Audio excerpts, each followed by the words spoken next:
더불어민주당이 김건희 여사 공천 개입 의혹의 핵심 인물인 명태균 씨와 윤석열 대통령이 주고받은 통화 육성을 오늘 공개했습니다. 이 통화는 지난 2022년 6월 재보궐선거를 앞두고 이루어진 것으로 전해졌는데요. 후폭풍이 적잖을 것으로 예상됩니다. 취재기자 연결해서 내용을 좀 들어보겠습니다. 정인용 기자. 네, 국회입니다. 네, 이렇게 실제로 명태균 씨와 윤석열 대통령의 통화 내용이 이렇게 직접 알려진 건 처음인데요. 어떤 내용이 담겨 있는 거죠? 네, 민주당은 오늘 긴급 기자회견을 열고 김건희 여사 공천 개입 의혹의 핵심 인물인 명태균 씨와 윤 대통령 사이 통화 녹취를 공개했습니다. 김영선 전 국민의힘 의원이 공천을 받았던 2022년 6월 재보궐선거를 앞둔 5월 9일 통화가 이뤄졌다고 민주당은 주장했습니다.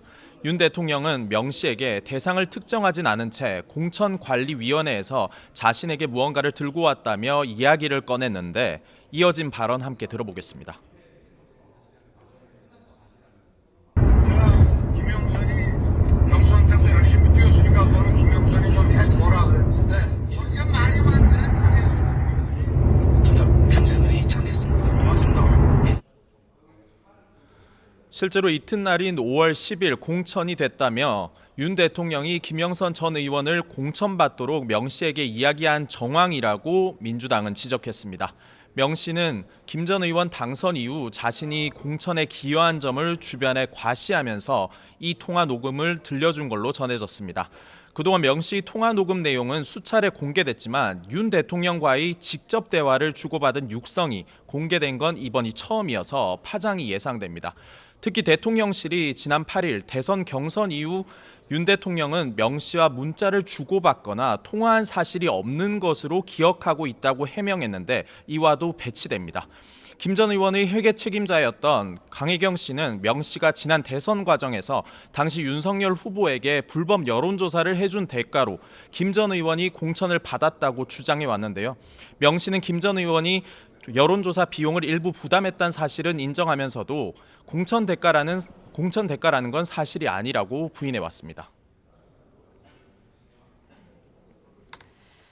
네, 조금 전에 들어온 속보를 전해드리고 국회 취재기자 연결해서 다시 내용을 들어보도록 하겠습니다. 조금 전에 들어온 속보인데요. 긴급 NSC 상임위가 개최됐다는 속보가 들어왔습니다. 북한이 오늘 ICBM급 장거리 탄도미사일을 발사하는 도발을 감행한 것과 관련해서 윤석열 대통령에게 이 내용을 즉시 보고했고 신원식 국가안보실장 주재로 긴급 NSC 상임위원회를 개최했다는 속보가 들어왔습니다. 윤석열 대통령은 국제사회와 함께 북한 도발에 강력하게 대응하면서 북한이 어떠한 기습 도발도 획책할 수 없도록 빈틈없이 대비하라 이렇게 지시했다는 내용입니다. NSC 상임위원들은 최근 북한이 러시아의 불법적인 우크라이나 침략 전쟁에 전투 병력을 파병한 데 이어서 오늘 ICBM을 발사함으로써 유엔 안보리 결의를 다시 한번 위반했음을 지적하고 또 한반도와 국제사회의 평화와 안전을 심각하게 위협하는 북한의 도발 행태를 강력하게 규탄했다는 내용이 들어와 있습니다. 네, 또 한 가지 속보가 들어와서요. 이 내용도 좀 전해드리겠습니다. 네, 검찰이 새만금 태양광 사업자에게 뇌물을 받고 국회의원 경선 과정에서 휴대전화로 여론조작 혐의를 받고 있는 더불어민주당 신영대 의원에 대해서 영장을 청구했다는 속보가 들어왔습니다. 구속 수사하겠다 이런 입장인 것 같은데요. 새만금 태양광 사업 관련 뇌물 혐의를 적용해서 영장을 청구했다는 속보입니다. 관련 내용은 잠시 뒤에 다시 한번 정리해서 전해드리도록 하겠습니다. 네, 지금 국회 취재기자 연결해서 전국 상황 알아보고 있었는데요. 다시 한번 연결해 보도록 하겠습니다. 정인용 기자. 네, 국회입니다. 네, 이번에는 각 당 상황도 좀 들어보도록 하겠습니다. 여당은 대통령 친인척과 측근을 관리하는 특별감찰관 추진에 속도를 내고 있죠. 네, 그렇습니다. 어제 취임 100일 기자회견에서 특별감찰관 관철을 강조했던 국민의힘 한동훈 대표는 오늘도 특감 문제를 언급했습니다.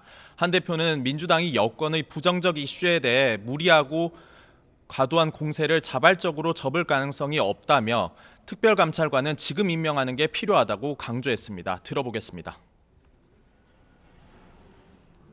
공세들을 방어하는 데 시간과 힘을 쏟지 않고 민생에 집중하기 위해서 미래 비위를 예방할 특별감찰관을 지금 임명하는 것이 필요하고 국민과 지지자들의 걱정을 덜어드릴 수 있을 겁니다. 그러면서 특감이 미래의 비위를 예방하고 감사하는 데 중점을 둔 제도라며 정부의 남은 2년 반 임기 동안 많은 일을 해서 그것으로 국민께 평가받고 정권을 재창출해야 한다고 덧붙였습니다. 어제 11월 안에 국민이 우려하는 문제의 해결책을 과감하게 제시하겠다고 한 만큼 서둘러 특검 절차를 진행하겠다는 의지로 해석됩니다. 내일 국정감사가 끝난 이후 본격적으로 특감 문제를 논의하기 위해 의원총회를 열 거란 전망도 나옵니다. 원내 핵심 관계자는 YTN과 통화에서 다만 의총에서 이견이 크게 부각될 수 있는 만큼 사전에 내부적으로 정리하는 작업이 우선돼야 할 것 같다고 설명했습니다. 특히 특감 문제는 대통령실과도 조율이 필요해 당장 의총이 잡힐 것 같지는 않다고 당내 기류를 전했습니다.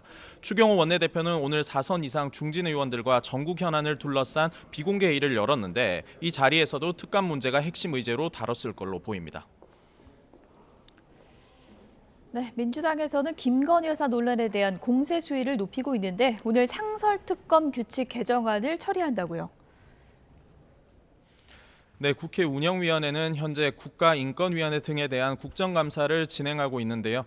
민주당은 오늘 다수 의석을 앞세워 김건희 여사를 겨냥한 상설특검 규칙 개정안을 처리할 걸로 보입니다. 개정안에는 대통령이나 대통령 가족이 수사 대상이면 여당의 상설특검 추천권을 배제하는 내용이 담겼습니다. 민주당 입장 들어보겠습니다. 지금 윤석열 대통령은 거부권 남발에 또 검찰 출신이다 보니까 검찰 조직을 완전히 장악하고 있는 상황에서는 검찰의 수사를 기대하기 어렵습니다. 상설특검임은 이제 거부권 행사를 할 수 없거든요. 민주당은 다음 달 14일 본회의에서 이 개정안을 처리하겠다는 계획인데 대통령이 제2요구권을 행사할 수 없어서 본회의 통과 뒤 시행될 전망입니다. 여당은 야당 입맛대로 상설특검을 시행할 수 있는 만큼 대통령의 특검 임명권을 배제해 3권 분립에 어긋난다고 반발하고 있습니다. 민주당은 오늘 또 국회의 심의권을 강화하기 위해 예산심사 법정기한이 지나도 내년도 예산안이 본회의에 자동으로 부의되지 않도록 하는 법안 의결을 시도할 방침입니다. 이 역시 여당은 민주당이 정부 예산안을 쥐고 흔들겠다는 거라면서 법안이 통과되면 대통령 제2요구권을 건의할 방침이라고 반대 의사를 분명히 했습니다. 지금까지 국회에서 YTN 정인용입니다. 민주당이 공개한 명태균 씨와 윤석열 대통령과의 통화 녹취와 관련해서 대통령실이 약 2시간 만에 입장을 냈습니다.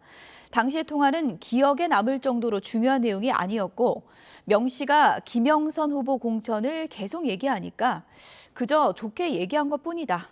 이라면서 윤 대통령은 공천에 관여한 바가 없다고 강조를 했습니다. 취재기자 연결해서 내용을 좀 들어보겠습니다.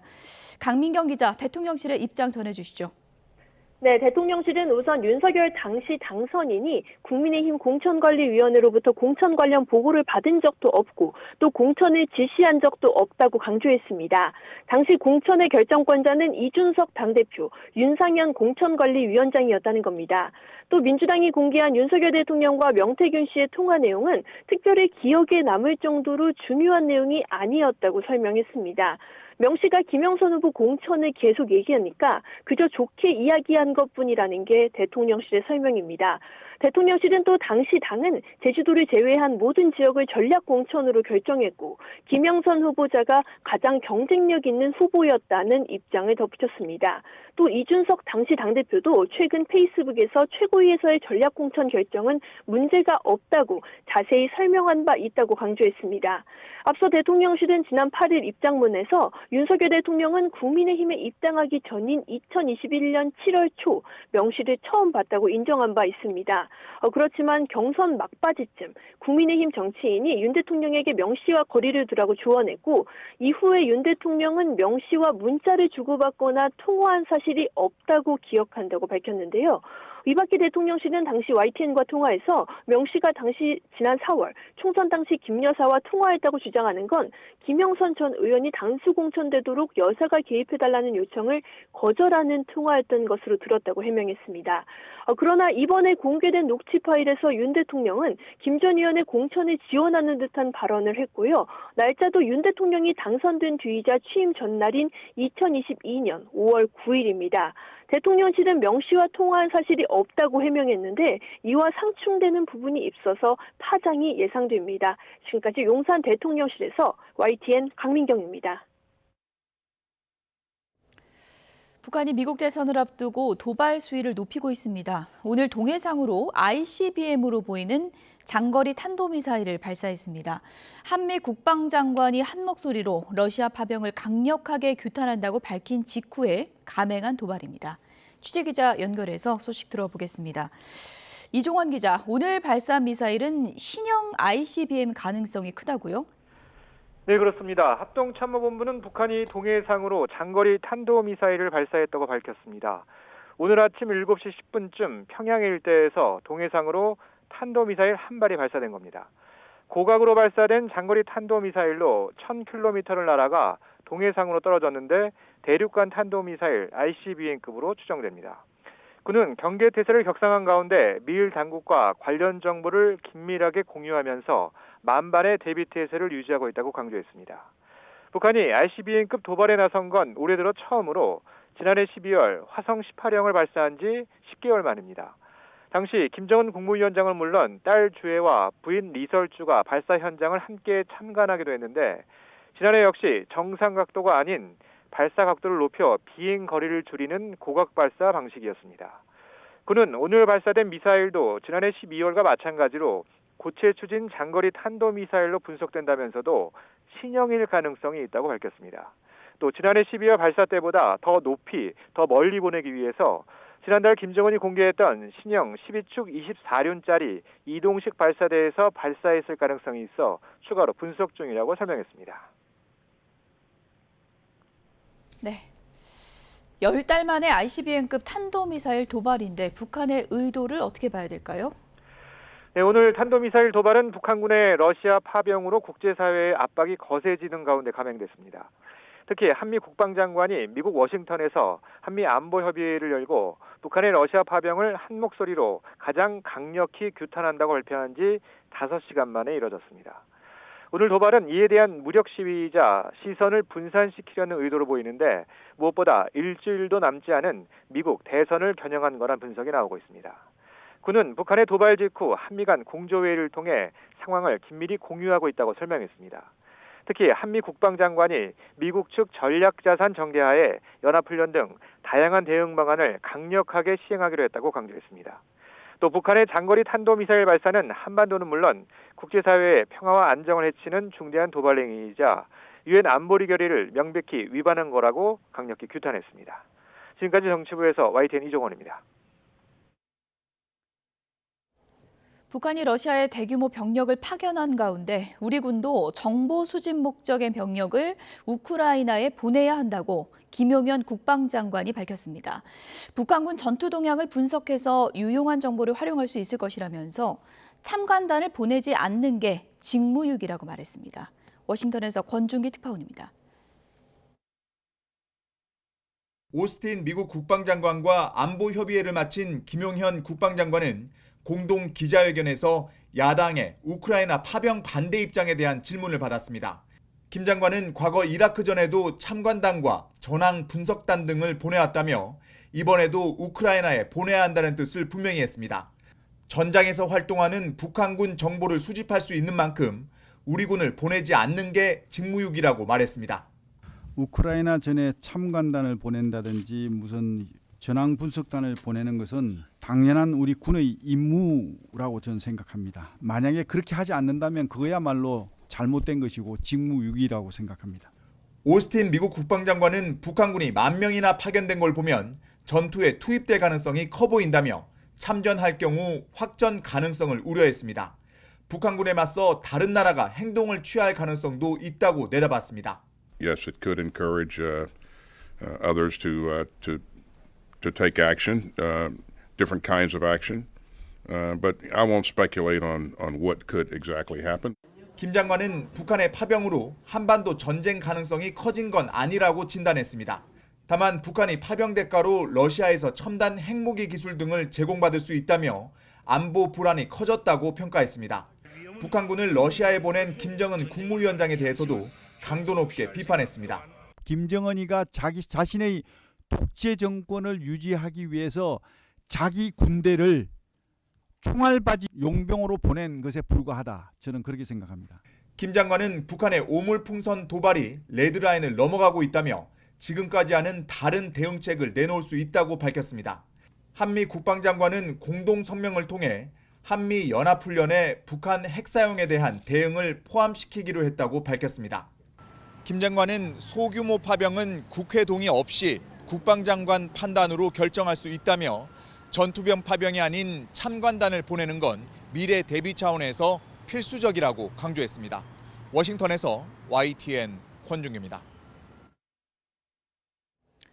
유엔 안보리가 북한군 파병과 관련해서 소집한 회의에서 한미와 북러 간의 입장이 정면 충돌했습니다. 한미 양국은 북한군이 총알바지가 됐다고 규탄했고요. 북한과 러시아는 북러 관계 발전은 정당한 권리라고 맞받아쳤습니다. 뉴욕에서 이승윤 특파원입니다. 북한군의 러시아 파병과 관련한 유엔 안전보장이사회에서 한미와 러시아 북한 정부 대표가 거센 설전을 벌였습니다. 황준국 주 유엔 대사는 북한군의 전선 투입이 예상보다 빨리 진행될 것이라며 60만 명이 넘는 러시아군 사상자가 발생한 상황에서 북한 병사들에게 어떤 일이 발생할지 잘 알고 있다고 강조했습니다. As legitimate military targets, they will end up as mere cannon fodder, while the wages they are supposed to receive from Russia will end up squarely in Kim Jong-un's pocket. 미국도 북한군의 파병은 위험을 가중시키는 무모한 행동이라며 김정은 북한 국무위원장에게 2번 생각하라고 경고했습니다. Should DPRK's troops enter Ukraine in support of Russia, they will surely return in body bags. So I would advise Chairman Kim to think twice. 이에 북한은 러시아와의 협력은 국제적으로 합법적인 것이라며 방해한다면 모종의 조치를 취하겠다고 압박했습니다. The DPRK and Russian Federation are entitled to develop overall bilateral relations in all fields, including politics, economy, military and cultures.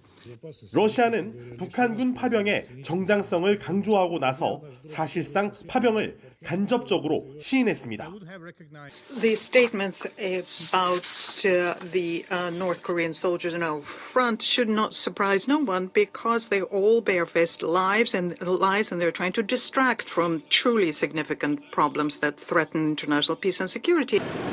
북한군의 파병은 한반도는 물론이고 인도태평양과 유럽 안보 지형 전반에 큰 충격파를 가져올 전망입니다. 이에 따라 우리나라를 비롯한 미국 등 국제사회의 대응도 점점 긴박해져 가고 있습니다. 뉴욕에서 YTN 이승윤입니다.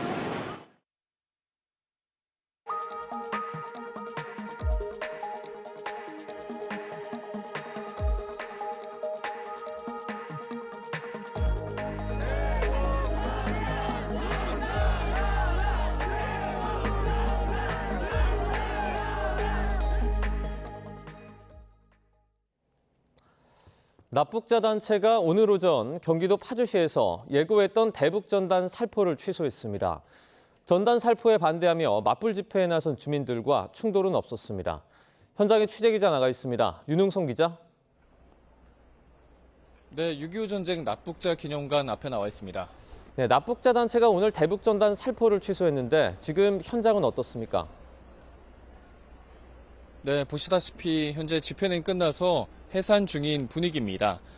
대북전단을 살포하려는 납북단체들과 이를 반대하는 인근 주민과 시민단체들의 집회가 오전 10시쯤부터 이뤄졌습니다. 1시간여 동안 진행된 집회에서 양측은 각자 대북전단의 이유와 이를 반대하는 입장을 밝혔습니다. 경찰은 양측 충돌을 막기 위해서 보시는 것처럼 버스를 세워서 양측 집회 공간을 분리했는데요. 이렇게 경찰 통제가 이뤄지면서 우려했던 양측의 충돌은 이뤄지지 않았습니다. 하지만 반대단체 일부 회원들이 기자회견을 마친 뒤 대북전단 살포를 중단하라며 경찰이 설치한 저지선을 밀면서 경찰력이 집중되기도 했고요. 또 일부 반대단체 회원이 납북단체 집회 장소로 넘어가면서 경찰에 제지당하기도 했습니다. 납북자 단체인 납북자 가족 모임은 오전 11시 대북전단 5만 장을 살포할 계획으로 이곳에 모였습니다. 이들은 기자회견을 마친 뒤 대북전단을 띄울 예정이었지만 거센 반대에 밀려 조만간 다시 추진하겠다며 계획을 취소한다고 발표했습니다. 단체는 북한이 대남방송이나 쓰레기 풍선 살포를 멈추는 게 먼저라며 행사를 강행하겠다는 입장이었는데 돌연 계획을 변경했습니다. 앞서 납북단체가 전단 살포를 계획하자 파주 민통선 마을 주민들과 시민단체 등 100여 명은 트랙터를 몰고 집결하며 반발했습니다. 주민들은 대북전단 살포로 북한이 대남 확성기의 소음 강도를 높이는 등 피해가 막심해서 일상생활과 생업이 무너지고 있다며 항의했습니다. 경기도는 납북단체의 대북전단 살포 시도를 즉각 중단시키겠다며 특별사법경찰 70여 명을 현장에 투입했는데요. 전단 살포가 이뤄지지 않으면서 단속도 이뤄지지 않았습니다. 경찰도 1000여 명의 경력을 투입하고 소방당국도 구급차 등을 동원해서 만일의 사태에 대비했지만 다행히 우려했던 큰 충돌은 일어나지 않았습니다. 지금까지 6.25 전쟁 납북자 기념관 앞에서 YTN 윤홍성입니다. 더불어민주당 전현직 의원이 연루된 전당대회 돈봉투 의혹과 관련해 윤관석 전 의원의 실형이 확정됐습니다. 해당 사건 첫 대법원 판단이 나왔는데요. 사회부 취재기자 연결해서 자세하게 알아보겠습니다. 권준수 기자, 윤 전 의원이 2심에서 징역 2년을 받았었죠? 그렇습니다. 대법원은 오늘 정당법 위반 혐의를 받는 윤관석 전 더불어민주당 의원의 상고심에서 징역 2년을 선고한 원심을 확정했습니다. 이로써 윤 전 의원의 유죄가 확정됐는데요. 앞서 윤 전 의원은 지난 2021년 민주당 전당대회를 앞두고 송영길 전 대표의 당선을 위해 동료 의원들에게 건넬 자금 6천여만 원을 조성한 혐의로 재판에 넘겨졌습니다. 민주당 돈봉투 의혹으로 재판에 넘겨진 전현직 국회의원 가운데 대법원에서 형이 확정된 건 윤 의원이 처음입니다. 윤 전 의원은 1심과 2심에서 모두 징역 2년을 받았었는데 당시 재판부는 정당 내부 선거에서 선거인을 돈으로 매수하는 등 부정을 저지르는 행위는 민주주의 뿌리를 흔드는 중대범죄라고 지적했습니다. 재판 과정에서 윤 전 의원은 캠프 관계자들에게 금품을 마련하라고 지시하지 않았고 돈봉투를 전달했을 뿐이라며 혐의를 부인했지만 받아들여지지 않았습니다. 대법원도 정당법 위반죄의 성립 등 법리를 오해한 잘못이 없다며 상고를 기각했습니다. 윤 전 의원과 함께 돈봉투를 받은 의원들의 재판에는 어떤 영향이 예상됩니까? 네, 윤 전 의원의 유죄가 확정되면서 돈봉투 사건의 발단이 된 이정근 전 민주당 사무부총장의 녹취록에 대한 증거 능력이 인정된 것으로 해석됩니다. 윤 전 의원은 같은 당 소속 의원 10여 명에게 300만 원씩 돈봉투를 전달한 것으로 파악됐는데요. 수사 과정에서 이성만, 임종성 전 의원과 허종식 더불어민주당 의원이 돈봉투를 수수한 혐의로 기소돼 1심에서 모두 징역형 집행유예를 선고받았고 현재는 항소심 재판을 받고 있습니다. 송영길 전 대표도 다음 달 결심이 있을 예정인데 이르면 올해 안으로 1심이 선고될 전망입니다. 검찰은 돈봉투 수수 의혹을 받는 다른 전현직 의원들에 대해서도 관련 수사를 이어가고 있습니다. 이와 관련해 검찰은 민주당과 조국혁신당 소속 현역 국회의원 6명에게 다음 달 중순까지 출석하라고 통보했습니다. 최근 국회 국정감사 일정이 마무리되면서 출석 일정을 조율하고 있는데 그동안 현역 의원 6명 등은 원내 일정 등을 이유로 검찰 소환에 불응해왔습니다. 검찰은 윤 전 의원이 유죄를 확정받은 만큼 다른 의원들에 대해서도 철저한 수사를 위해 반드시 대면 조사가 필요하다는 입장입니다. 지금까지 사회부에서 YTN 권춘수입니다.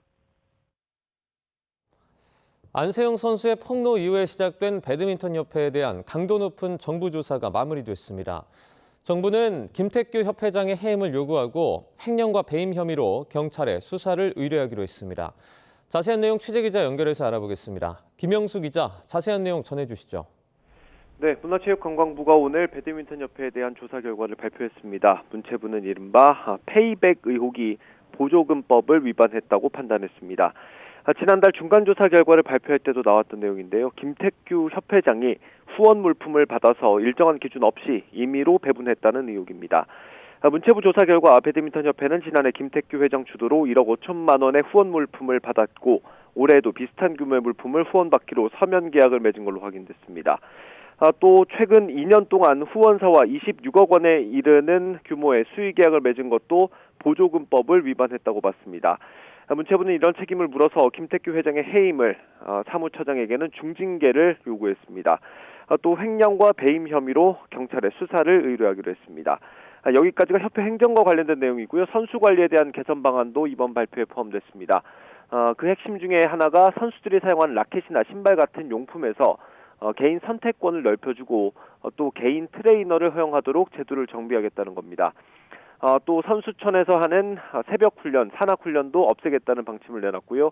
그동안 제한됐던 외출과 외박을 원칙적으로는 허용하도록 개선하겠다고 밝혔습니다. 지금까지 스포츠부에서 YTN 김영수입니다.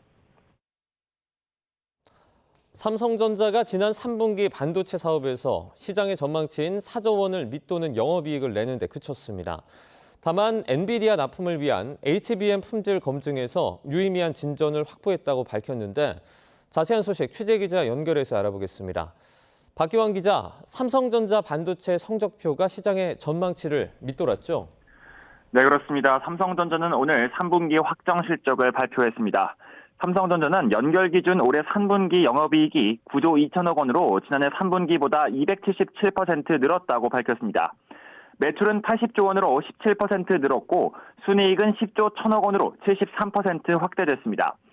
특히 반도체 사업을 담당하는 디바이스 솔루션 부문의 경우 매출 29조 2천억 원, 영업이익 3조 9천억 원을 기록했습니다.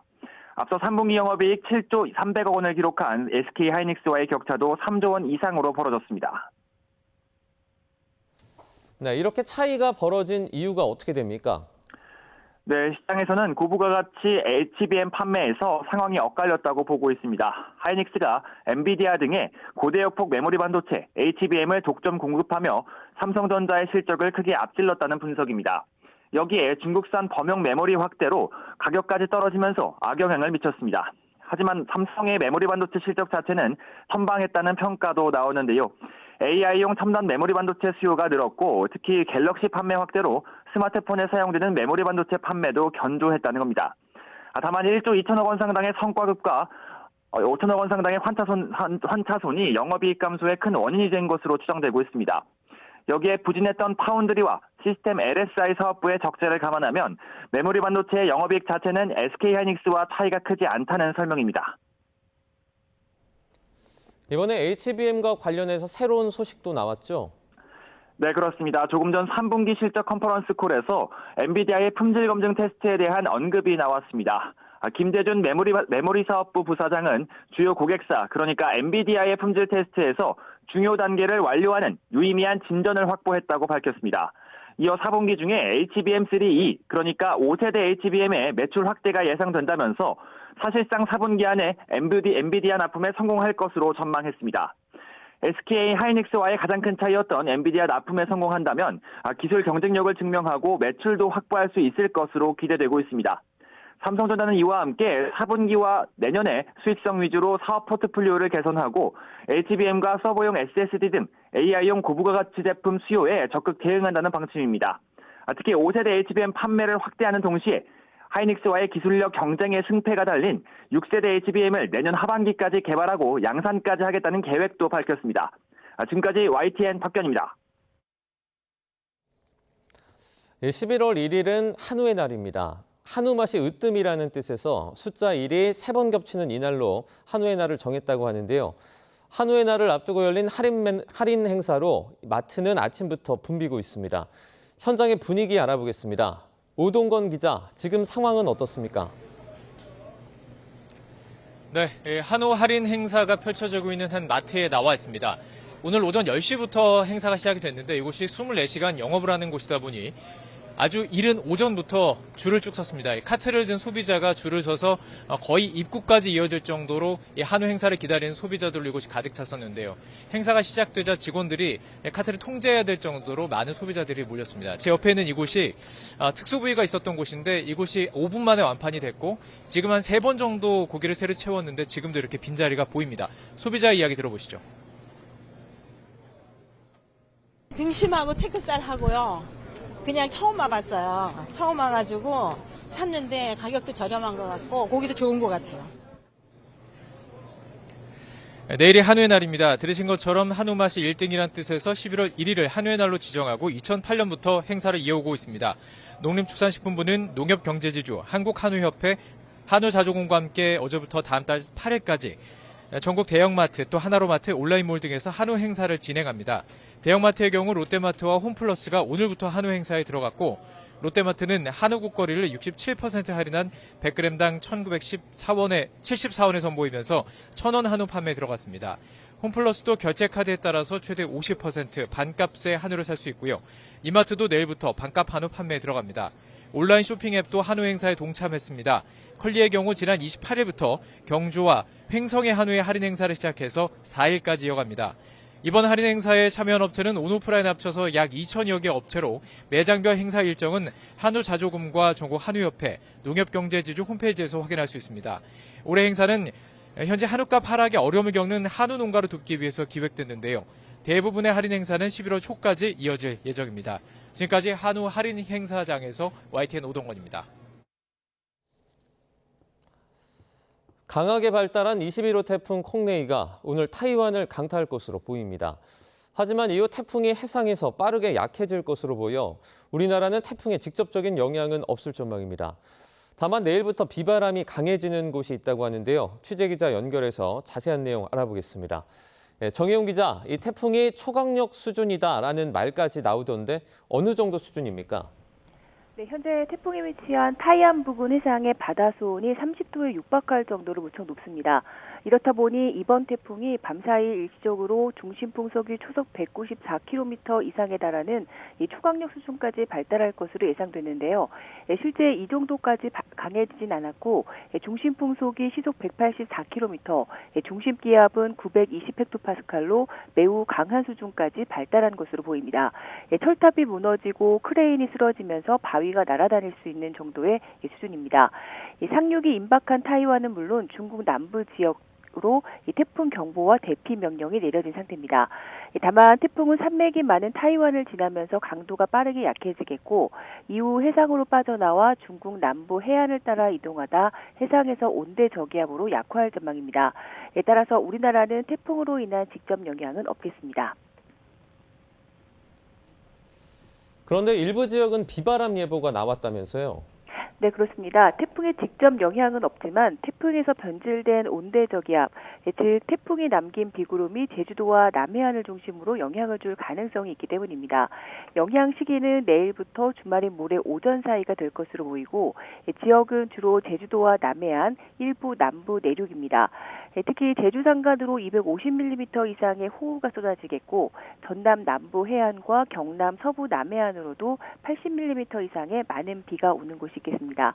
비와 함께 제주도와 남해안으로는 바람이 강해지겠고 남해상을 중심으로는 최대 4.5m의 너울성 파도로 풍랑특보가 이어지겠습니다. 비는 주말 오전에 대부분 그치겠고 수도권을 비롯한 중부 내륙은 대체로 맑고 온화한 날씨가 예상됩니다. 다만 다음 주에는 북서쪽에서 찬 대륙 고기압이 확장하면서 월요일부터 크게 추워질 것으로 예상됩니다. 특히 화요일 아침에는 서울 낮 기온이 올가을 들어서 가장 낮은 영상 3도까지 뚝 떨어지겠습니다. 지금까지 과학기상부에서 YTN 정혜윤입니다.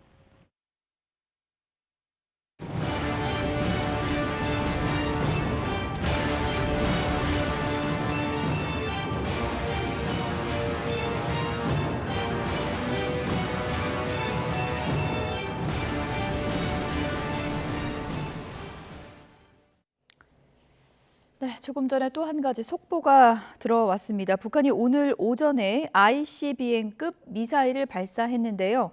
김정은 위원장이 이와 관련한 입장을 냈다는 속보가 들어왔네요. 북한 김정은 위원장이 이번 ICBM 발사 관련해서 적에 대한 대응 의지 그리고 핵 무력 강화를 고수한다. 이런 강경한 입장을 밝혔다는 속보가 들어왔습니다. 러시아 파병에 이어서 미국 대선을 앞두고 지금 도발 수위를 높이고 있는 북한인데요. 오늘 아침 7시 10분 정도에 ICBM급 미사일을 발사했고요. 한 5시간이 지났는데 김정은 위원장이 직접 ICBM 발사와 관련해서 적에 대한 대응 의지와 핵 무력 강화 고수하겠다 이런 강경한 입장을 내놨다는 속보가 들어왔습니다. 북한 관련 상황 문성묵 한국국가전략연구원 통일전략센터장과 얘기 나눠보도록 하겠습니다. 센터장님 어서 오세요. 네, 안녕하세요.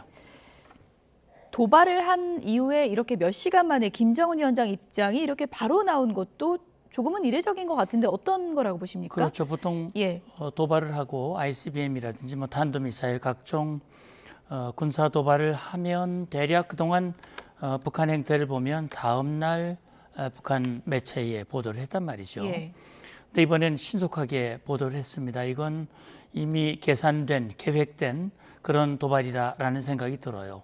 앞서도 말씀하셨습니다만 지금 김정은이 정말 역대 없는 그런 무모한 불법 도발을 하고 있는 거거든요. 침략 전쟁인 러시아에 대규모 파병을 하고 있어요. 김정은도 그렇게 결심을 하고 이걸 통해서 얻는 기대감도 있지만 불안감도 굉장히 클 겁니다. 국제사회가 굉장히 경고를 하고 있잖아요. 그러니까 지금 어젠가요? 러시아도 ICBM을 발사했습니다. 그리고 바로 기다렸다는 듯이 이어서 북한도 발사를 했어요. 그렇게 해서 국제사회의 위협과 이 압박에 우리도 절대 굴하지 않고 우리는 이렇게 ICBM 핵을 가지고 있는 나란히 핵보유국이라고 하는 것을 보여줌으로써 자기들을 향한 그런 압력을 줄여보려고 하는 그런 노림수라고 생각이 됩니다. 네. 지금 뭐 정확한 재원은 분석이 이루어져야 될 것 같은데 지금 ICBM이다 이렇게 뭐 단정해서 봐도 되는 겁니까? 그럼요. 지금 이제 일본 방위성에서 나온 보도도 있고요. 아마 구체적인 내용은 합참과 또 한미 간에 지금 이제 미사일을 발사하면 한미일이 실시간 공유를 하고 있습니다. 그래서 지금 나온 내용을 보면 고도가 7,000km라고 그러거든요. 고도, 이 고각 발사를 해서 7,000km면은요, 이걸 정상 각도로 발사했을 경우 15,000이 훨씬 넘는 거거든요. ICBM입니다. 그리고 이 비행 거리가 1시간 26분이라고 나와요. 작년 12월에 북한이 화성 18 고체 연료 ICBM을 쏘았는데 그때 나온 내용을 보면 북한이 발표도 했죠. 고도가 6,518km입니다. 그리고 비행 시간이 73분 35초, 그러니까 1시간 13분이니까 이번에는 작년보다 고도도 한 500km 높아졌고요. 비행 시간도 한 10여 분 늘어난 거예요. 비행 시간이 늘어났다는 건 더 멀리 간다는 얘기입니까? 더 멀리 갈 수 있는 거고요. 그만큼 이제 고체 연료를 탑재한 ICBM, 대륙간 탄도미사일로 봐야 되는데 얼마 전에 김정은이가 지난 9월 달이었죠. 아마 12축 그 ICBM 발사대를 공개를 한 적이 있어요. 지난달에 공개했습니다. 지난달입니까? 그러니까 지금 지난달 맞습니다. 9월이니까요. 그러니까 그때 당시 12축이면요. 북한이 괴물 미사일이라고 공개했던 그 미사일 화성 17은 11축입니다. 11축. 11축인데 12축이면 그만큼 차체가 커졌다는 얘기예요. 그러니까 지금 저 화면에 김정은 위원장이 이제 바퀴에 이제 손을 대고 있는 건데 저 바퀴 수가 늘어나는 게 미사일이 더 길어진다 그런 의미가 되는 겁니까? 길어지고 무거워지는 거죠. 길어지고 무거워진다는 거는 그만큼 탄두 무게를 늘릴 수 있고 더 멀리 보낼 수 있다. 이렇게 계산해 보면 되거든요. 지금 김정은이 지금 집중하고 있는 게 ICBM을 다탄두, 다시 말하면 탄두에 여러 개의 탄두를 실어서 여러 곳을 타격할 수 있는, 근데 그렇게 하려면 길어지고 무거워져야 되거든요. 그걸 지금 과시하는 거라고 보시면 됩니다. 저 사진을 지금 와서 생각해 보니까 의도가 있었군요. 그러면 미리 저걸 예고를 함으로써 우리는 이런 수순으로 간다. 우리를 아무리 압박을 하고 우리에게 뭐 중단하라고 요구한다 해도 간다라고 하는 건데 여기서 지금 주목해야 할 부분은 이겁니다. 김정은은 지금 북한 내부 상황이 굉장히 어렵고 특히 파병으로 인해서 동요가 훨씬 더 커질 수 있다라고 하는 위기감에 사로잡혀 있어요. 그걸 극복하기 위한 방법이 전쟁 분위기를 고조시키는 겁니다. 지금 대한민국 것들이라고 불러요. 북한이 우리를 부를 때. 대한민국 것들, 뭐 쓰레기들이 우리를 침략하려고 그러고 있고 미국과 함께 우리를 침략하려고 한다. 전쟁. 그래서 얼마 전에 북한 젊은이들 140만 명이 나도 지금 다시 군대에 나가겠다. 막 결의서를 쓰고 난리를 치고 있지 않습니까? 자, 이런 분위기에서 이렇게 ICBM을 발사하고 도발을 함으로써 우리의 위대한 지도자는 이런 전쟁에도 넉넉히 이길 수 있는 훌륭한 지도자다. 우리가 힘들어도 참아야 된다. 이런 분위기를 만들려고 하는 이런 의도도 저는 같이 있어요. 그러니까 대외적인 의도와 대내적인 의도가 같이 있다. 그렇게 생각합니다. 대내적으로는 이제 파병의 명분을 쌓으려는 그런 목적이 있을 것이다. 그렇습니다. 이렇게 보시는 건데 조금 전에 이제 고각 발사라고 하셨잖아요. 네. 북한이 ICBM 도발을 한다면 고각 발사가 아니라 정각 발사할 가능성도 있다는 얘기도 있었는데 네. 이번에 고각 발사를 택했잖아요. 어떤 이유 때문이라고 보세요? 그런데요, 이제 ICBM은 사거리가 10,000km가 넘지 않습니까? 예. 그 북한이 평양이나 북한 땅에서 쏘면 그렇게 쏘면 어디로 쏘겠습니까? 미국으로 쏠 수도 그렇죠. 없고 유럽으로 쏠 수도 없고 유일하게 쏠 수 있는 데가 저 남태평양 북한이 정찰 위성을 발사할 때 쏘는 그거밖에는 없어요. 저게 각도를 달리한다는 게 무슨 그러니까 의미예요? 이제 이겁니다. 예. 이 정상각도 발사는 실제 ICBM으로 상대를 공격할 때 이렇게 하겠죠. 예. 그런데 지금 저렇게 할 수 있는 상황이 안 되기 때문에 그동안 북한이 ICBM 화성 15, 17, 18 이렇게 ICBM을 여러 번 발사했지만 한 번도 정상각도로 발사한 적이 없습니다. 그랬군요. 계속 고각으로 발사했고요. 그러니까 고각으로 발사해서 할 수 있는 거는 고도, 그다음에 이제 이 ICBM 같은 경우는 3단으로 구성이 되어 있지 않습니까? 예. 1단에서 단분리, 2단에서 단분리, 3단에서 또 분리. 이런 단분리의 체계라든지 예. 이런 것들을 점검하는 거예요. 예. 그러니까 저렇게 해서 이제 고각 발사를 하는데 지금 국제사회 전문가들은 북한이 ICBM 기술이 완성되지 않았다. 그 이유는 한 번도 정상각도로 발사한 적이 없고 그렇죠. 정상각도로 발사해야 대기권 밖으로 나가서 수천 킬로미터 올라갔던 그 탄두가 재진입을 할 때 고도의 그 고열을 예. 막고 정상 상태에서 목표를 타격할 수 있어야 되는데 그게 한 번도 검증되지 않았다는 얘기거든요. 그래서 아직은 미완이다라고 보는 이유가 거기에 있습니다. 그걸 이제 러시아가 줄지 안 줄지는 두고 봐야 되는 거고요. 김정은은 그걸 간절히 바라겠죠. 예. 그래서 어쨌든 김정은으로서는 그걸 그 기술을 확보하고 다탄두 기술을 확보해서 한 번에 쏘면 예. 워싱턴, 뉴욕, 이 서부 지역까지 동시에 타격할 수 있는 그런 능력을 구비하기를 원하는데 글쎄요, 푸틴이 그걸 줄지 준다면 언제 줄지 어느 정도 줄지는 좀 지켜봐야 될 것 같습니다. 예상대로 지금 북한이 미국 대선 코앞에 두고 도발 수위 계속 높이고 있고요. 그리고 또 한 가지 ICBM 도발과 더불어서 핵실험 준비 정황이 보인다. 지금 김정은 결단만 남았다. 그런 얘기가 들리더라고요. 네, 북한이 이제 그 핵실험을 그동안 6번을 했죠. 2006년에 1차 핵실험을 했고 예. 그동안 6번을 했는데 김정은 임기에만 4번을 했습니다. 김정은은 핵미사일 개발에 아주 올인을 했다. 지난 13년 동안. 예. 그렇기 때문에 북한 주민들이 그만큼 더 어려워졌다. 이렇게 볼 수가 있는데 2018년 김정은이 쇼를 한번 했죠. 풍계리 핵실험장을 폭파하는 쇼를 했습니다. 그래서 소위 말하는 모라토리움, 이제 자신의 비핵화 의지가 있다는 걸 보여주려고 예. 트럼프에게 정상회담 직전에 5월 25일이죠. 예. 그때 기자들만 모아놓고 저게 폭파하는 쇼를 했는데 이 그림이잖아요. 그렇죠, 전 이 세계가 그림입니다. 주목했던. 주목을 예. 했는데 저는 그때 저건 쇼라고 저는 봤거든요. 왜냐하면 저 깊이 있는 그 갱도까지 다 폭파한 건 아닙니다. 그렇군요. 입구만 폭발을 했기 때문에 복구가 언제든 금방 가능한 상태였던 그럼요. 건가요? 언제든 복구할 수 예. 있었다는 것이 예. 이후에 입증이 된 거거든요. 예. 저렇게 쇼를 하고 1년 후에 모라토리움을 파기하고 다시 저걸 복구하기 시작했는데 벌써 이제 핵실험을 한다는 얘기가 벌써 몇 년 전부터 나왔거든요. 김정은이 핵실험 카드를 주머니에 만지작 거리면서 자기가 원하는 그런 시기에 이걸 하려고 그러는데 사실은 이 군사 기술적인 필요도 분명히 있어요. 왜냐하면 김정은이 다탄두로 하고 또 이 탄두를 작게 만들고 표준화해야 되고 여러 탄두에 탑재할 수 있는 그런 걸 만들기 위해서는 추가 핵실험이 필요한 건 맞습니다. 예. 그러나 지금 4개의 갱도가 있는데 저기 보시는 바와 같이 6번 핵실험이 주로 1, 2번 갱도에서 이루어졌어요. 예. 그래서 지금 할 수 있는 갱도는 3번, 4번인데 3번 갱도가 비교적 크고 예. 저기서 할 가능성이 높다는 게 지금 정부 당국의 판단입니다. 원래 핵실험을 한번 했던 갱도에서는 다시 견제하기 조금 어렵습니까? 물론 할 수도 있겠습니다만 예. 지금 이제 1, 2번 갱도는 사실상 사용하기 어렵다. 이제 사용하지 않았던 3번 또는 4번인데 아마 3번에서 할 가능성, 아마 저길 집중적으로 보수를 해왔고 이제 언제라도 김정은이 결단하고 명령만 하면 할 수 있는 그런 준비 태세를 갖추고 있는데 과연 김정은이 이게 핵실험을 하면 핵실험을 통해서 얻을 이익도 있고요.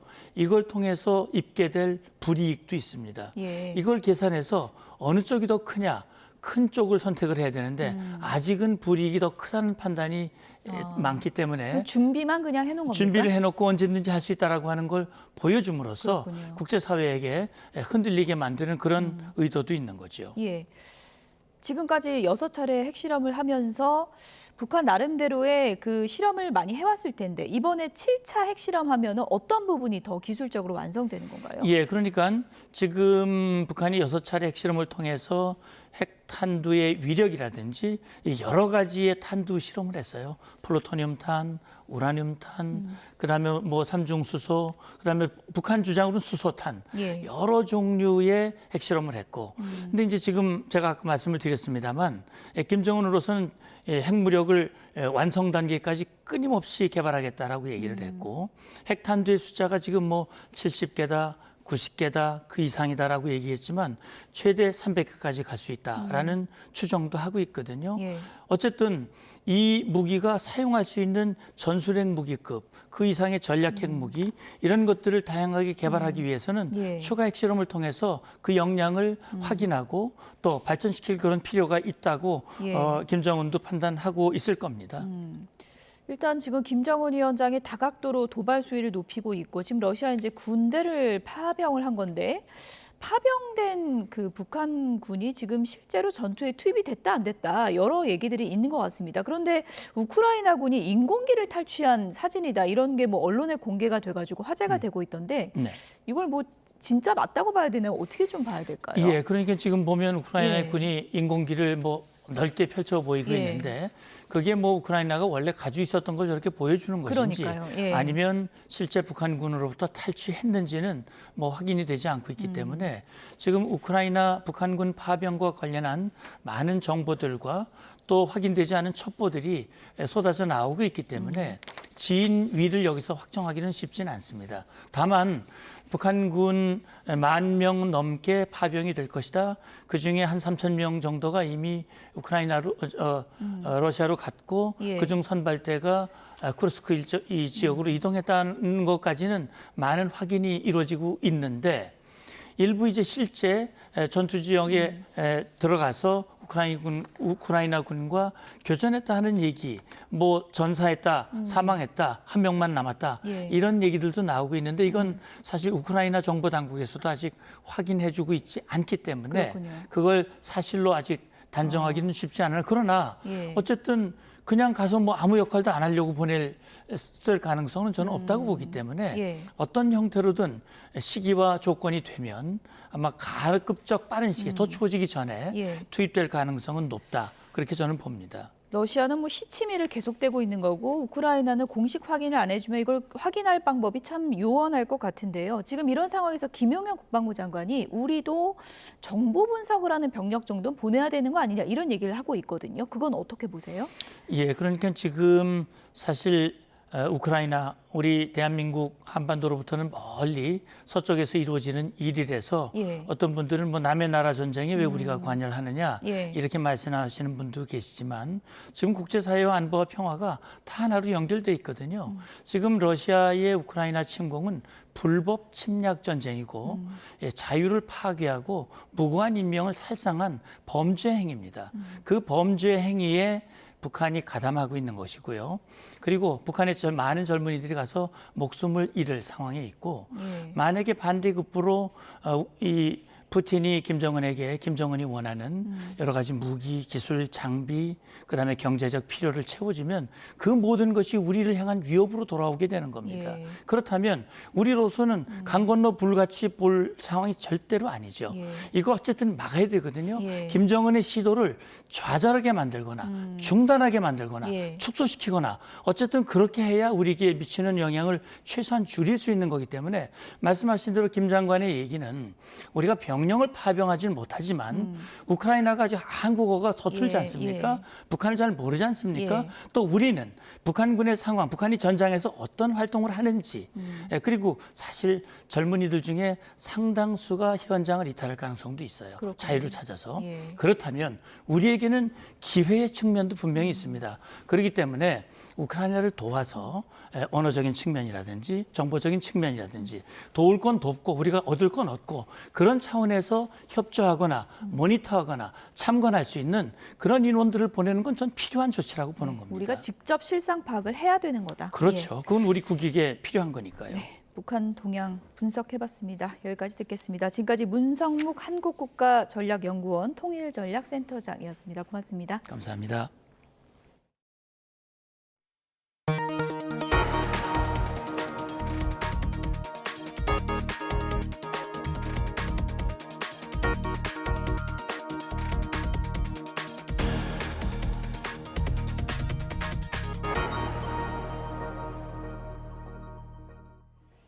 스페인을 덮친 30여 년 만에 최악의 홍수로 최소 95명이 숨졌습니다. 급류에 휩쓸려 실종된 사람들도 상당수여서 희생자는 앞으로 더 늘어날 것으로 보입니다. 박영진 기자입니다. 도시 전체가 황토빛 흙탕물에 잠겨버렸습니다. 도로엔 뿌리채 뽑힌 나무와 부서진 차량들이 엉켜있고 무너진 건물잔해 사이로 밤새 갇혀있던 사람들이 구조돼 나옵니다. 30여 년 만에 최악의 홍수가 덮친 스페인 남동부 지역. 발렌시아 일부 지역엔 8시간 동안 1년치의 비가 퍼부었습니다. Casi con 2 metros de agua. Estaba sentado en una estantería, la última que haya, porque la gasolinera ya no existe. Fatal, fatal. Luego había un hombre ahí agarrado a una reja que se iba cayendo y llamando a la gente y socorro y no podían hasta que no vinieron los helicópteros y se lo llevaron. 역대급 폭우는 대규모 인명피해로 이어졌고 특히 급류에 휩쓸려 실종된 사람도 상당수여서 희생자는 더 늘어날 것으로 보입니다. 폭우로 철도와 고속도로, 하늘길이 막혔고 전기 공급이 끊겼습니다. 발렌시아시는 모든 학교에 휴교령을 내렸습니다. 스페인 정부는 다음 달 2일까지 사흘간 국가 애도 기간을 선포했고 이웃 국가들도 지원에 나섰습니다. Vosotros, nuestra prioridad absoluta es ayudaros. Las administraciones públicas están trabajando, estamos trabajando de forma coordinada para hacer lo posible y vamos a poner todos los medios necesarios hoy, mañana y el tiempo que haga falta. 기상 전문가들은 이번 폭우가 스페인 남동부를 가로지르는 한랭 전선이 지중해에서 올라오는 따뜻하고 습한 공기와 만나 발생한 것으로 분석했습니다. YTN 박영진입니다. 네, 마녀처럼 큰 모자를 쓰고 망토를 두른 여성이 빗자루를 타고 하늘을 날고 있습니다. 만화 속 장면 같죠? 헬로윈을 맞아 마녀 분장을 하고 패러글라이딩을 한 여성의 영상이 화제를 모았습니다. 영상 속 주인공은 중국 허난성에 사는 여성인데요. 3년 이상 패러글라이딩을 해왔다고 하네요.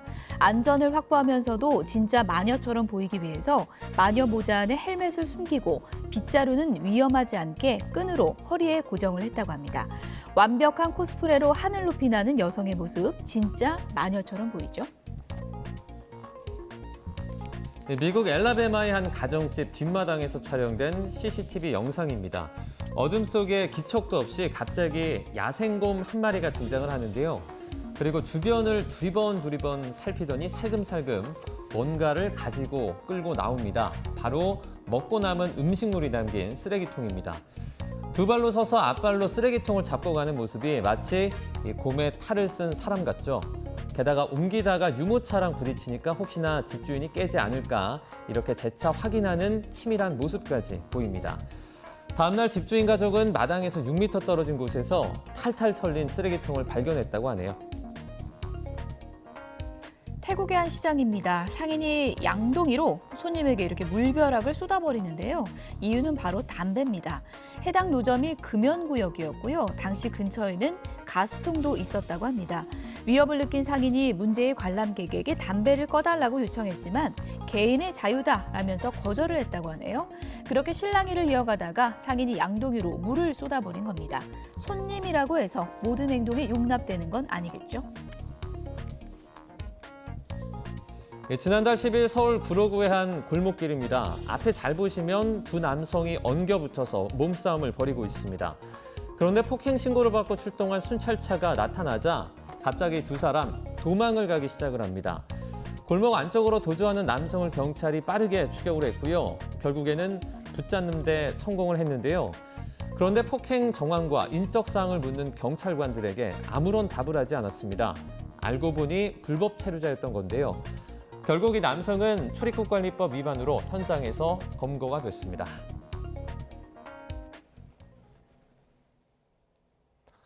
서울 강남의 한 유흥주점이 손님들에게 마약을 팔고 투약 장소까지 제공하면서 월 10억대 매출을 올려온 것으로 드러났습니다. 경찰은 업소 관계자와 마약을 투약한 손님 등 모두 90여 명을 검거했습니다. 유세영 기자입니다. 서울 강남에 있는 유흥주점에 수사관들이 들이닥칩니다.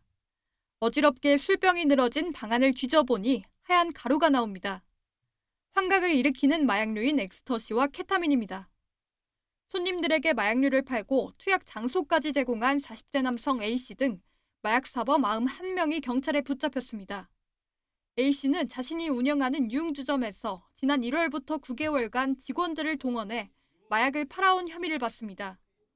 술은 물론 마약까지 투약할 수 있다며 손님들을 끌어모았는데 월마다 꾸준히 10억대의 매출을 올린 것으로 파악됐습니다. 강남 유흥주점 종사자 등과 연결된 마약 사범에 대한 검거 활동을 이어오던 중 지난 5월 A씨가 다량의 마약류를 취급하고 있다는 추가 첩보를 입수하고 집중적인 수사를 통해 A씨 및 그 공범들을 순차 검거하였습니다. 강남 유흥가에서 마약이 광범위하게 유통된다는 첩보를 입수한 경찰은 300평 규모, 방만 30여 개에 달하는 업소를 대대적으로 압수수색했습니다. 경찰은 수사 과정에서 케타민과 엑스터시 등 마약류 4,500만 원어치를 압수하고 범죄 수익금에 대해서도 기소 전 추징 보전을 진행하고 있습니다. 지난 8월 뒤늦게 업소 운영자가 마약을 팔거나 이걸 알고도 지켜보다 적발되면 영업 정지가 가능하도록 관련 규정이 바뀌면서 해당 업소는 문을 닫게 될 가능성이 높아졌습니다. 경찰은 A씨뿐만 아니라 강남 유흥업소 종사자들을 상대로 수사를 계속 확대하고 있습니다. YTN 유서연입니다. 충북 음성경찰서는 상점을 돌며 상습적으로 물건을 훔친 혐의로 50대 부부를 붙잡았습니다. 이들 부부는 지난달 말부터 한 달여 동안 9차례에 걸쳐 생활용품 상점을 돌며 300여만 원 상당의 식료품과 화장품을 훔친 혐의를 받습니다. 아내가 훔칠 물건을 골라서 담으면 남편이 가방을 밖으로 빼돌리는 방법으로 범행한 것으로 파악됐습니다. 경찰 조사에서 이들은 생활고를 겪다 범행을 저질렀다고 진술한 것으로 전해졌습니다. 경기 하남시에서 승용차가 가로수를 들이받아 동창생 3명이 숨진 사고와 관련해서 음주운전 정황이 확인됐습니다. 경기 남부지방경찰청은 지난 5일 새벽 경기 하남시 덕풍동에서 발생한 사고로 숨진 운전자 20대 A씨에 대해서 체열을 측정한 결과 혈중 알코올 농도가 면허 정지 수준으로 나타났다고 밝혔습니다. 경찰 조사에서 A씨와 동승자 2명 등 3명은 사고 당일 새벽 3시 반 정도까지 사고 지점에서 3km 정도 떨어진 술집에서 술을 마신 뒤에 차에 오른 것으로 확인됐습니다. 충북 청주에 있는 실직자 지원센터에서 50대 남성이 동료 입소자에게 흉기를 휘두르고 도주해 경찰이 추적에 나섰습니다.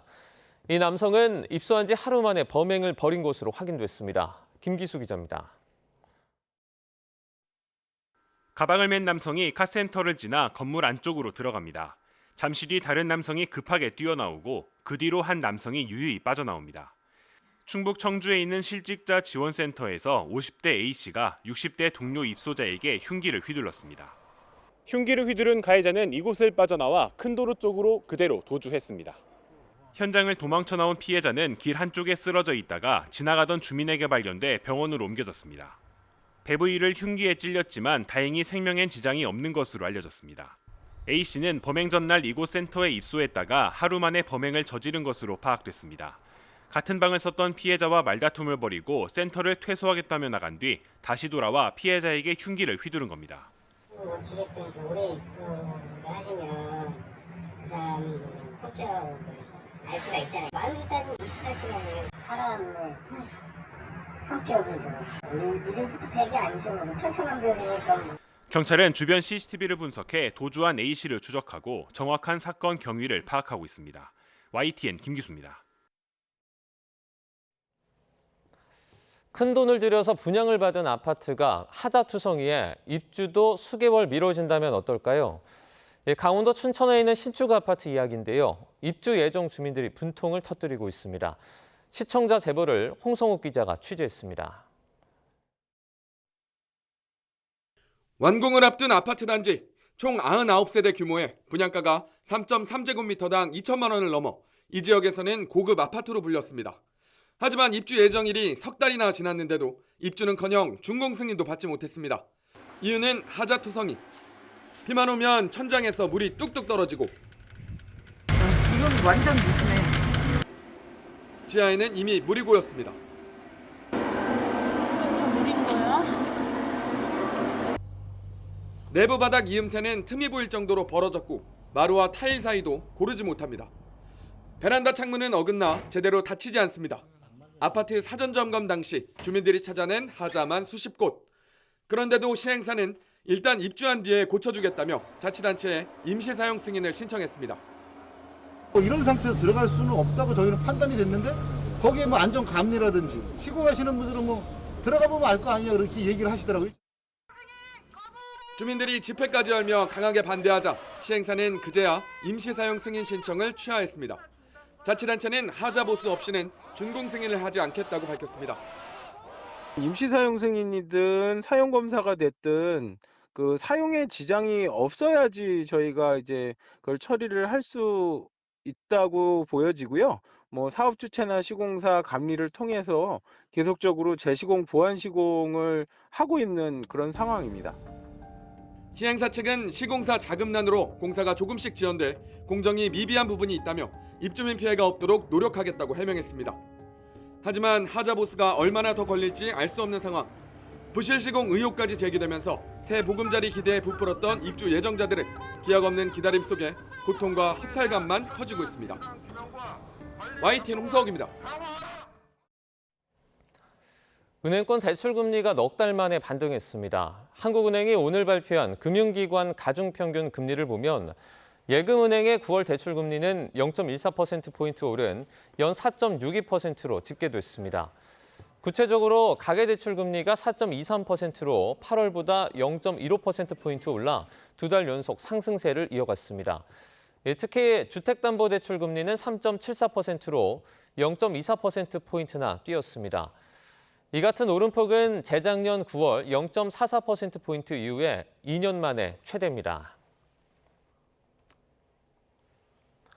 KB국민은행이 조건부 전세대출 제한 조치를 연장합니다.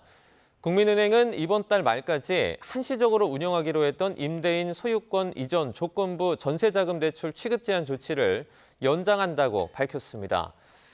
조건부 전세대출 제한은 전세를 낀 주택 매입인 갭 투자 같은 투기 수요를 막기 위해서 시행됐습니다. 국민은행 측은 가계대출 증가세가 다소 주춤하지만 대출 억제 조치를 완화하기는 일러 연장을 결정했다고 설명했습니다.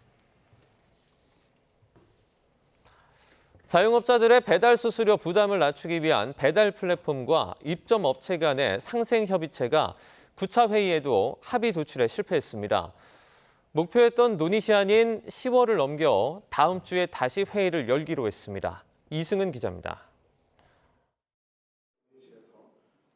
9.8%와 5%, 음식 배달 중개 수수료를 둘러싼 입장차는 여전했습니다. 배달 플랫폼 입점업체 상생협의체는 9차 회의에도 핵심 쟁점인 수수료율 문제에서 합의에 이르지 못했습니다. 입점업체들은 중개수수료율 5% 상한과 함께 2에서 5% 차등 수수료를 요구했습니다. 앞서 배달의 민족은 매출 하위 40%인 업주에만 기존 수수료율인 9.8%보다 낮은 2에서 6.8% 수수료를 적용하는 방안을 냈습니다. 쿠팡이츠는 수수료를 5%로 낮추는 대신에 자사가 부담하던 배달비를 입점업주가 내도록 하는 안을 제시했습니다. 공익위원들은 양측을 설득했지만 합의가 안 됐습니다. 배달기사들도 집회를 열고 자신들이 빠진 반쪽 협의체라며 반발했습니다. 국토부가 2022년 발표한 자료에도 배달노동자는 25.6일을 일한다고 얘기했습니다. 이렇게 장시간 일하고 괴롭게 일하는 거는 배달의 민족, 여기 있는 그리고 쿠팡이츠 그들의 적과 운임 때문에 가능한 것입니다. 정부는 입점업체들이 요구한 나머지 사항에 대해서는 방향성의 공감대가 이뤄졌다고 밝혔습니다. 소비자 영수증에 수수료와 배달비 등 입점업체 부담 항목을 표기하기로 합의됐습니다. 또 배민과 쿠팡이츠 모두 최혜 대우 요구 등 현재의 멤버십 혜택 제공 조건을 중단하기로 했습니다. 일정 구간에 한해 배달기사 위치도 공유하기로 했습니다. 상생협의체는 다음 주인 11월 4일 추가 회의를 열기로 했습니다. 목표 시한을 넘겨 100일이 넘는 협의에도 합의에 실패한다면 자율협의 무용론과 함께 입법을 통한 규제 여론이 더욱 커질 것으로 보입니다. YTN 이승은입니다. 이 녹취가 이뤄진 시점을 보면 저희가 좀 시점을 그래픽으로 정리해봤는데 보여주시면 좋을 것 같습니다. 5월 9일에 이뤄진 통화 내용입니다. 그러니까 3월에 대선이 있었고 5월 9일 통화가 이뤄진 시점은 이제 윤석열 대통령이 취임을 앞둔 상황이었고요. 6월에 재보궐선거가 이뤄졌습니다. 그러니까 윤석열 대통령 당시 당선인과 명태균 씨가 김영선 전 의원 공천을 두고 이제 주고받은 내용이 저렇게 녹음이 된 건데요. 어떤 내용이라고 보십니까? 뭐 지금 이제 일단 법적인 것부터 먼저 말씀드리면 당선인이 있죠. 예. 이거는 이제 그 판례가 있어요. 예. 옛날에 노무현 대통령이 당선 시절에 예. 검사한테 청탁 전화한 거 이게 탄핵 사유로 이게 들어갔는데 헌재에서 이제 그 당선인은 직무 집행이 없잖아요. 공무원이 아니다. 예. 따라서 이제 그 탄핵 사유나 공무원이 아니다. 이거는 이게 분명하게 제가 밝혀드리고 예. 그다음에 두 번째 이걸 명태균 씨가 녹음해가 준 게 아니에요. 아마 이게 명태균 씨가 들려줬든 아니든 타인 간의 대화를 녹음을 해서 이게 하는 거는 불법입니다. 예. 이거는 이게 증거 능력이 없다는 거. 예. 이 두 가지는 먼저 법적으로 말씀드리고 아마 이제 그 다른 제3자가 명태균 씨가 이제 그 자랑한 과시하는 걸 이걸 이게 녹음해서 준 게 아닌가. 그러니까 명태균 씨가 직접 녹음한 게 아니다. 그렇죠. 명태균 씨가 직접 녹음해서 공개한 게 아니기 때문에 증거 능력이 없다고 판단하신다, 개인적으로 그렇게 보시는 거죠? 그렇죠. 예. 타인 간의 대화잖아요. 아마 이제 들려주고 과시했다 하더라도 그렇게 몰래 녹음해가지고 타인 간의 대화를 하면 법적으로 이게 문제되니까. 그래서 원래는 이게 국회 회기 중에 공개한다는 말이 있었거든요. 예. 면책특권을 이용해서. 예. 근데 아마 국정감사 끝나고 한 거 보니까 여러 이제 민주당에서 판단이 있었겠죠. 오래전부터 이게 이미 떠돌던 소문이죠. 아, 이런 소문이 떠돌고 예, 있었습니까? 지금 서정욱 변호사가 이제 주장하고 있는 이 내용, 당선인 신분이었으니까 공천 개입으로 볼 수 없을 것이다. 판례도 있다. 이렇게 주장하는 게 이제 민주당의 주장과는 배치되는 건데 어떻게 판단하십니까? 뭐 노무현 전 대통령이 검사에게 전화했다? 이거하고는 전혀 다른 문제라고 보여지고요. 당선인 신분으로 전화를 했죠. 그 자체도 부적절한데 공천 확정은 당선된 이후에 대통령으로서 취임한 이후에 확정이 됐거든요. 그러면 윤석열 대통령이 본인의 공관위원장이나 이준석 전 대표에게 뭐 청탁을 했을 수도 있는데 그런 것들을 철회하지 않은 채로 김영선 전 의원이 공천에 확정이 됐기 때문에 이 부분은 저는 문제가 된다라고 보고요. 또 명태균 씨가 녹음한 이 녹취록이 증거 능력이 없다고 하셨는데요. 아마도 추측하는데 명태균이가 대통령과 통화를 한 이후에 주변 사람들에게 과시용으로 들려준 것 같아요. 근데 그걸 누군가가 녹음했을 것 같은데 이건 통신비밀보호법 위반이 아닙니다. 아닙니까? 예, 대화자 사이에 들려준 걸 녹음한 것이기 때문에 전혀 아니고요. 이건 증거 능력이 있다라고 보고요. 예. 그렇기 때문에 지금 대통령실의 해명도 명확해야 되는 것이지 지금 당장 면피용으로 보고받은 적 없다? 이걸로 나서는 더 국민들께서 예. 실망하지 않을까 싶습니다. 변호사 두 분이 다른 얘기하시니까 또 듣는 분들은 좀 혼란스러울 것 같은데 이거 법적 효력 있는 건지 이건 다툼의 여지가 좀 있는 거예요? 지금 이제 그 아까 당선인 신분은 헌재 판례가 있어요. 예. 당선자 때는 그 탄핵 사유가 안 된다는 건데 상적으로 보세요. 대통령이 직무를 집행함에 있어서 헌법이나 법률을 어기되잖아요. 근데 당선자가 대통령의 직무를 집행을 못 하잖아요. 따라서 당선인 중에는 이게 탄핵이나 불법이 아니라는 걸 명백하고요. 예. 자, 그다음에 이것도요. 만약에 그 명태균 씨가 털어주세요. 과시하려고. 근데 그걸 몰래 녹음했다고 저는 보인단 말이에요. 그걸 이렇게 명태균 씨 양해하에 녹음했으면 예. 다를 수가 있는데 그렇군요. 이성훈 변호사처럼 그렇게 몰래 녹음한 거 아니에요. 예. 결국은 남들하고 대화를 과시했든 안 했든 간에 몰래 녹음해서 공개한 거 아닙니까? 이건 통신비밀보호법에 걸리는 거예요. 예, 그걸 녹음한 정황은 저희가 알 수가 없으니까 그건 추후에 좀 따져볼 문제인 것 같고 녹취 내용 그래픽으로 준비한 게 있는데 좀 보여주시면 좋을 것 같습니다. 윤석열 대통령 당시엔 당선인 신분이죠. 공관위에서 나한테 들고 왔길래 내가 김영선이 경선 때도 열심히 뛰었으니까 그거는 김영선이 좀 해줘라 그랬는데 말이 맞네 당에서 이런 내용입니다. 그러니까 여기서 김영선이 좀 해줘라. 이 대목이 이제 문제가 될 수 있는 부분인데 민주당에서는 이거 공천 개입이다 이렇게 주장하는 거잖아요. 근데 제가 보기에요. 예. 저 윤상현 의원도 인터뷰 제가 봤는데 공천은 이제 공관위원장하고 11명의 공관위원이 있어요. 여기서 하고 이제 그 최종적으로는 당대표가 도장이 찍혀야 돼요. 예. 최고위 통과돼야 되잖아요. 예. 지도부에. 예. 거기에 김건희 여사나 대통령이 직접 개입할 수 있는 공간이 없어요. 다만 이제 그 대통령 당선자 신분이다 보면 마지막에 그 결론이 났을 때 예. 그거는 이제 보고는 하겠죠. 단순하게 보고하는 정도까지는 불법은 저는 아니라 봅니다. 그런 상황에서 명태균 씨가 계속 전화가 와서 조르니까 아마 이게 저는 립서비스나 덕담 정도로 뭐 이게 놓은 게 아닌가. 예. 실제 대통령이 뭐 처음부터 이게 계속 김영선 주라 마라 이렇게 할 수는 없고 그다음에 공관위에서 뭐 들고 온다? 이게 말이 됩니까? 뭘 들고 대통령실 들어가겠습니까? 윤상현 의원이 펄쩍 뛰고 있습니다. 예. 대통령실 입장도 저희가 좀 전해드리겠습니다. 그래픽 보여주시죠. 대통령실에서도 이번에 민주당이 공개한 녹취와 관련해서 이런 입장을 냈습니다. 당시 윤석열 당선인은 공천관리위원회로부터 공천 관련 보고를 받은 적도 공천을 지시한 적도 없다. 당시의 공천 결정권자는 이준석 당대표 그리고 윤상현 공천관리위원장이었다. 이렇게 강조를 했습니다. 당시 통화 내용이 그렇게 뭐 중요한 내용도 아니었고 어떻게 보면 좀 덕담 차원에서 한 것이다. 이런 해명인데요. 어떻게 들으셨습니까? 네, 대통령실 의견과 달리 국민들 입장에서 보면 굉장히 중요하다고 생각하지 않겠습니까? 한 사람의 운명을 결정하는 것이고 헌법기관 국회의원을 선출하는 것이기 때문입니다. 이게 뭐가 문제냐면요. 공관위에서 보고가 왔다라고 대통령이 말하신 거잖아요. 다른 사람이 말한 게 아니에요. 전원이 아니고요. 그런데 김영선이 해라라고 했고 그리고 그 다음날 공천이 확정됐잖아요.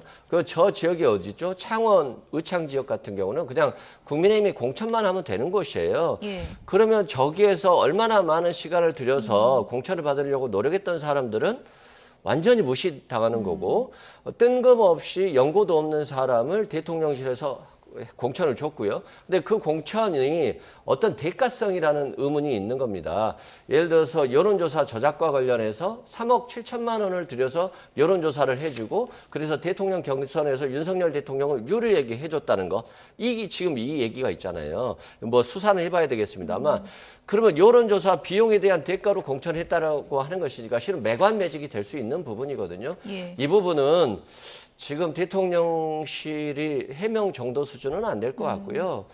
검찰이 빨리 수사를 해야 된다라고 말씀드립니다. 예, 대통령실 해명 내용을 추가로 좀 전해드리겠습니다. 당시에 당은 제주도를 제외한 모든 지역을 전략공천으로 결정했다. 이렇게 얘기를 했고요. 그래픽 준비되는데 보여주시죠. 경남 창원 의창 지역구의 경우에는 김영선 후보자가 가장 경쟁력 있는 후보였고 결과적으로 김영선 후보자가 압도적인 표 차이로 당선이 된 것이다. 이런 입장이 있었고요. 그리고 당시 윤 당선인과 명태균 씨가 통화한 내용은 뭐 특별히 기억에 남을 정도의 그런 통화 내용이 아니었다. 이렇게 또 밝혔고 명태균 씨가 김영선 후보 공천을 계속 얘기하니까 그저 좋게 이야기한 것뿐이다라고 이제 해명을 했는데 이 녹취를 듣고 나서 그저 좋게 이야기한 거다. 이것이 이제 명확한 해명이 될 수 있는가? 이 부분에 대해서는 좀 여러 의견이 있을 것 같습니다. 제가 이제 그 녹취는 진짜 조심해야 돼요. 왜냐하면 이게 녹취라는 게 악마의 편집도 가능하고요. 또 일부만 나와 있잖아요. 그다음에 그 대화를 하다 보면 이게 상대한테 덕담 많이 합니다. 예. 딱 있은 그대로 이게 명태균 씨한테 다 진실을 밝힐 이유도 없잖아요. 예. 그리고 이제 그 다음 날이 취임식이니까 워낙에 경황이 없으니까 그게 기억이 잠깐 한 게 안 날 수도 저는 있다 이렇게 보이고. 자, 지금 우리 이 변호사님이 뭐 연고가 없다. 왜 연고가 없어요? 김영선은 이 고향이 경남입니다. 그 옆에 거창인데 그 창원하고 이게 가까워요. 고향이 같고요. 그때 여성 의원이 없어가지고 예. 했고요. 제가 알기로 이게 경쟁력도 다선 의원이 있고 사선이고 뭐 저는 충분히 그 공천 받을 만한 자격을 갖췄다고 보고요.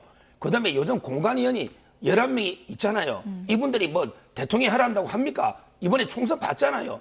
그다음에 이준석 당대표가 김영선 의원이 전혀 까면 안 되는데 대통령이 하란다고 이게 도장 찍어줄 사람입니까? 이준석 대표가. 그 이준석 대표한테 압력 받은지 한번 물어보세요. 예. 어쨌든 지금 이 녹취와 관련해서 지금 대통령실에서는 당시 윤상현 공천관리위원장 이준석 대표가 관할한 문제다 이렇게 선을 긋고 있는 모양새인데 그건 어떻게 보세요? 그게 가장 편한 방편이 아닐까 싶어요. 이준석 대표 전 대표 지금 보십시오. 7불사에 가서 공천 기 받는다고 당선을 위한 기를 받는다고 뭐 나무를 심고 홍매화를 심고 오지 않았습니까? 그만큼 명태균 씨와도 관련이 높고요. 또 김건희 여사가 윤상현 의원에게 전화했다. 공관위원장에게 전화했다. 내일 취임식 오라라고 했고 그 다음날 또 명태균 씨가 취임식에 갔잖아요. 그 모든 게 지금 명태균 씨 말이 다 사실로 이어지고 있거든요. 그리고 명태균 씨는 그 대가로 뭘 받았습니까? 김영선 의원은 세비의 절반을 받았잖아요. 그만큼 명태균 씨가 그 역할을 했기 때문이고 그 역할은 윤석열 대통령이 공천을 준 거 아니겠습니까? 그리고 누가 보더라도 이건 사실관계가 맞기 때문에 저는 좀 대통령실 직원들이 대통령한테 물어보기 어려울 거라고 봐요. 예. 결국에는 대통령실 직원들이 바보 될 수 있거든요. 명확하게 윤석열 대통령과 김건희 여사가 대통령실을 보좌하는 사람들에게 설명이 소상을 해줘야 됩니다. 그렇지 않으면 오늘 보고받은 적 없다고 했는데 내일 바로 보고받았다는 녹취록이 또 나올 수 있거든요. 그러면 국민들의 신뢰를 잃고 명태균 게이트가 정말 쓰나미로 가는 거니까 저는 지금과 같은 현상에 대한 대응만으로는 절대 안 될 걸로 보여집니다. 만약에 민주당이 주장한 대로 공천 개입이 실제로 이뤄졌다면 공천관리위원장, 당시의 윤상현 공천관리위원장이 모를 수가 있습니까? 모를 수가 없죠. 예. 그 김건희 여사가 바로 명태균 씨한테 전화를 해요. 윤상현 공천관리위원장한테 내가 전화했다. 취임식 내일 와라. 그리고 기밀이다. 이런 취지로 다 얘기를 합니다. 왜 기밀이겠어요? 근데 문제는 윤석열 대통령이 직접 공천에 개입했다라고 하는 것이 확인된 녹취록이 나온 것이기 때문에 저는 정말 지금과 같은 태도로 대통령실을 한다라고 한다면 뚝이 무너질 거라고 봐요. 예. 어쨌든 지금 뭐 녹취 내용에는 이제 공관위에서 들고 왔다 뭐 이런 내용이 이제 포함되어 있기 때문에 그러면 누가 가져간 것인가? 윤상현 의원은 가져간 적 없다고 지금 하고 있거든요. 이건 어떻게 수수께끼를 풀어야 됩니까? 그러니까 이제 덕담이고 말이 안 맞다는 거예요. 상식적으로 이게 위원장을 두고 어느 위원이 뭘 들고 와서 대통령한테 결재를 받습니까? 공관위원이 그냥 가져갔을 리는 없다. 그렇죠. 위원장을 제끼고요. 그럼 이게 가면 위원장이 갔겠죠. 근데 위원장이 안 갔다잖아요. 따라서 이것만 보더라도 이게 팩트가 아니다. 덕담 수준이다. 이게 명백하고요. 그다음에 조금 전에 자꾸 세비 반이라고 하는데 그거 제가 이게 계산해 봤어요. 국회의원 세비 반 한 달에 몇백 안 되잖아요. 그 보궐선거다 보니까 1년 10개월 정도 남짓한데 그 몇천 안 되는 걸 자꾸 이게 공천 대가라고 하는데 본인들이 돈 거래가 있었다잖아요. 작은 거래가. 이걸 자꾸 공천 대가로 이게 거의 세배를 반씩 나눠 가졌다. 이렇게 단정적으로 말하면 안 됩니다. 예. 어쨌든 지난 2022년 6월 재보궐선거 당시 공천관리위원장은 현 윤상현 의원이었고요. 오늘 기자들의 질문에 이렇게 답변을 했습니다. 직접 들어보시죠. 지금 얘기하는 공관위에서 들고 왔길래라는 녹취에 위원장님께서는 그런 적이 없다라고 100% 그 사실 자체가 없고요. 그러면은 공관위원 중에 누군가 공관위원 중에 그럴 가능성이 있을 수도 있겠으나 저는 또 그렇게 했을 거라고 보지 않습니다. 공관위원 중에 뭐 혼자서 어떤 분이 가져가라 해서 가져갔는지 모르겠지만 저는 그럴 개연성이 그다지 크다고 보진 않아요. 저는 100% 가져간 적이 없습니다. 또 사실관계를 확인할 계획은 없으신 거예요? 사실관계 어떻게 확인해요? 아니 그러면 예를 들어서 지금 제가 사실관계 확인하면은 그 공관위원이 그거 가져갔다고 얘기하겠습니까? 얘기 안 하죠. 얘기 안 합니다. 제가 지난번에 뭐 밥 먹은 것도 다 얘기했는데 그거 다 얘기 안 합니다. 예를 들어서 보안이 세더라도 절대로 자기라고 얘기를 안 합니다. 그래서 그거는 무의미한 얘기입니다. 네, 위원장이 난데 위원이 가서 얘기했을 리가 있느냐 이런 얘기거든요. 지금 오늘 윤상현 의원의 태도를 보면 정말 진심으로 받는다라고 한다면 본인이 안 갔을 것으로 보여지고요.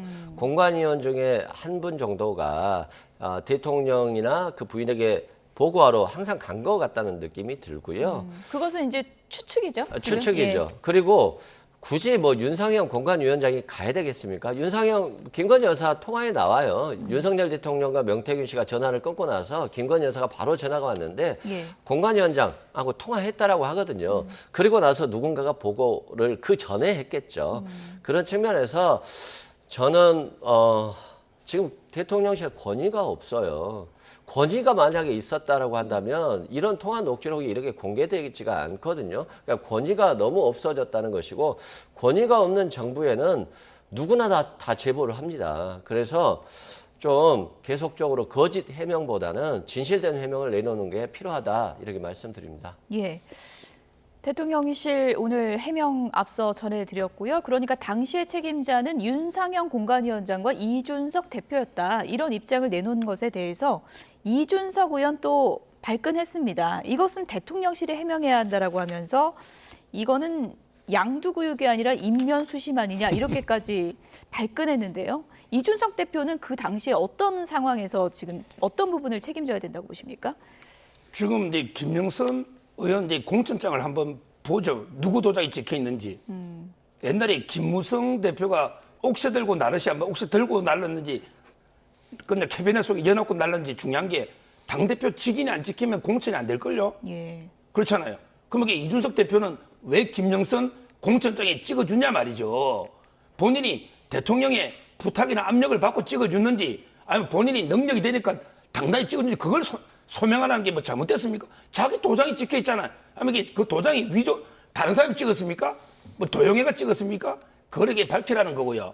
지금 조금 전에 두 번이나 이 변호사님이 자꾸 그 이야기를 하는데 뭐 김건희 여사가 그 통화 직후에 윤상현 의원하고 통화했다는 거 그거 명태균의 일방적인 설명이고 윤상현 의원 해명을 제가 들어보니까 다른 방송에 김건희 여사 번호도 모른대요. 진짜 김건희 여사 번호 모르는 사람 많습니다. 김건희 여사가 윤상현 의원한테 전화하겠습니까? 이게 상식적으로 말이 되느냐고요. 그건 명태균 씨가 끊고 나서 한 이야기를 강혜경 씨인가 뭐 그분이 한 거 아닙니까? 따라서 전혀 자꾸 근거 없는 걸 단정적으로 마치 김건희 여사가 윤상현한테 통화한 것처럼 이렇게 이야기하면 안 돼요. 어쨌든 뭐 윤상현 의원도 당시에 뭐 김건희 여사와 통화한 적은 없다. 기자들의 질문에 오늘 그렇게 답을 했다는 점은 알려드리고요. 이준석 의원 당시에 이제 당 대표였죠. 얘기를 하고 있는데 대통령실을 향해서 지금 누가 누구 보고 해명하라는 거냐라고 하는데 명태균 씨 논란과 관련해서 이준석 대표도 자유롭지는 못한 상황이죠. 그렇죠. 오늘 좀 화가 단단히 난 것 같은데 속으로는 굉장히 부담스러울 것 같아요. 겉으로는 이준석 대표가 윤석열 대통령과 좀 많이 다퉜잖아요. 그러면서 자신은 옳은 길을 간다라고 했는데 속으로는 그냥 대통령이 하라는 대로 윤상현 공천관리위원장에게 김영선 의원 보궐선거 공천 줘라고 하는 것과 똑같이 그냥 그걸 묵인한 거거든요. 그렇다고 한다면 왜 그랬을까? 윤석열 대통령에게 그냥 고개를 숙인 것인지 아니면 명태균 씨와의 오랜 관계 속에서 부적절한 것들이 있었기 때문에 이거 그냥 모른 척 묵인한 것인지 여러 가지 생각들이 나올 수 있잖아요. 이런 부분 때문에 이준석 대표가 오히려 더 적극적으로 이건 내 작품이 아니고 윤석열 대통령 작품이다 라고 강하게 발언하는 것으로 보여지고요. 지금 여러 가지 나오잖아요. 뭐 김진태 강원도지사도 컷오프 됐는데 김건희 여사한테 충성을 맹세하니까 다시 공천이 부활됐다라든가 이런 여러 얘기들이 나오는데 이게 그냥 명태균 씨의 가십이다, 명태균 씨의 허풍이다라고 넘어가기에는 예. 관련 정황들이 좀 많아요. 이 부분들은 정확히 해명을 하셔야 될 것 같아요. 예. 이준석 전 대표죠. 이준석 의원도 지금 이제 해명하기로는 명태균 씨로부터 김영선 전 의원 공천 부탁은 받았다는 거거든요. 받았는데 이제 당원 당규 원칙만 설명을 했다. 이런 당원 당규가 있다는 거. 지금 김영선 전 의원 공천이 어떻게 이루어졌는지는 지금 말하는 사람마다 다른 건데 이게 당내에서 좀 어떻게 조사가 이루어져야 되는 거 아닙니까? 그러니까요. 예. 만약에 김영선 의원이 올해 총선에 이제 그 공천을 또 받았다면 그러면 이게 누구 도장이 찍힐까요? 예. 한동훈 대표의 도장이 찍힙니다.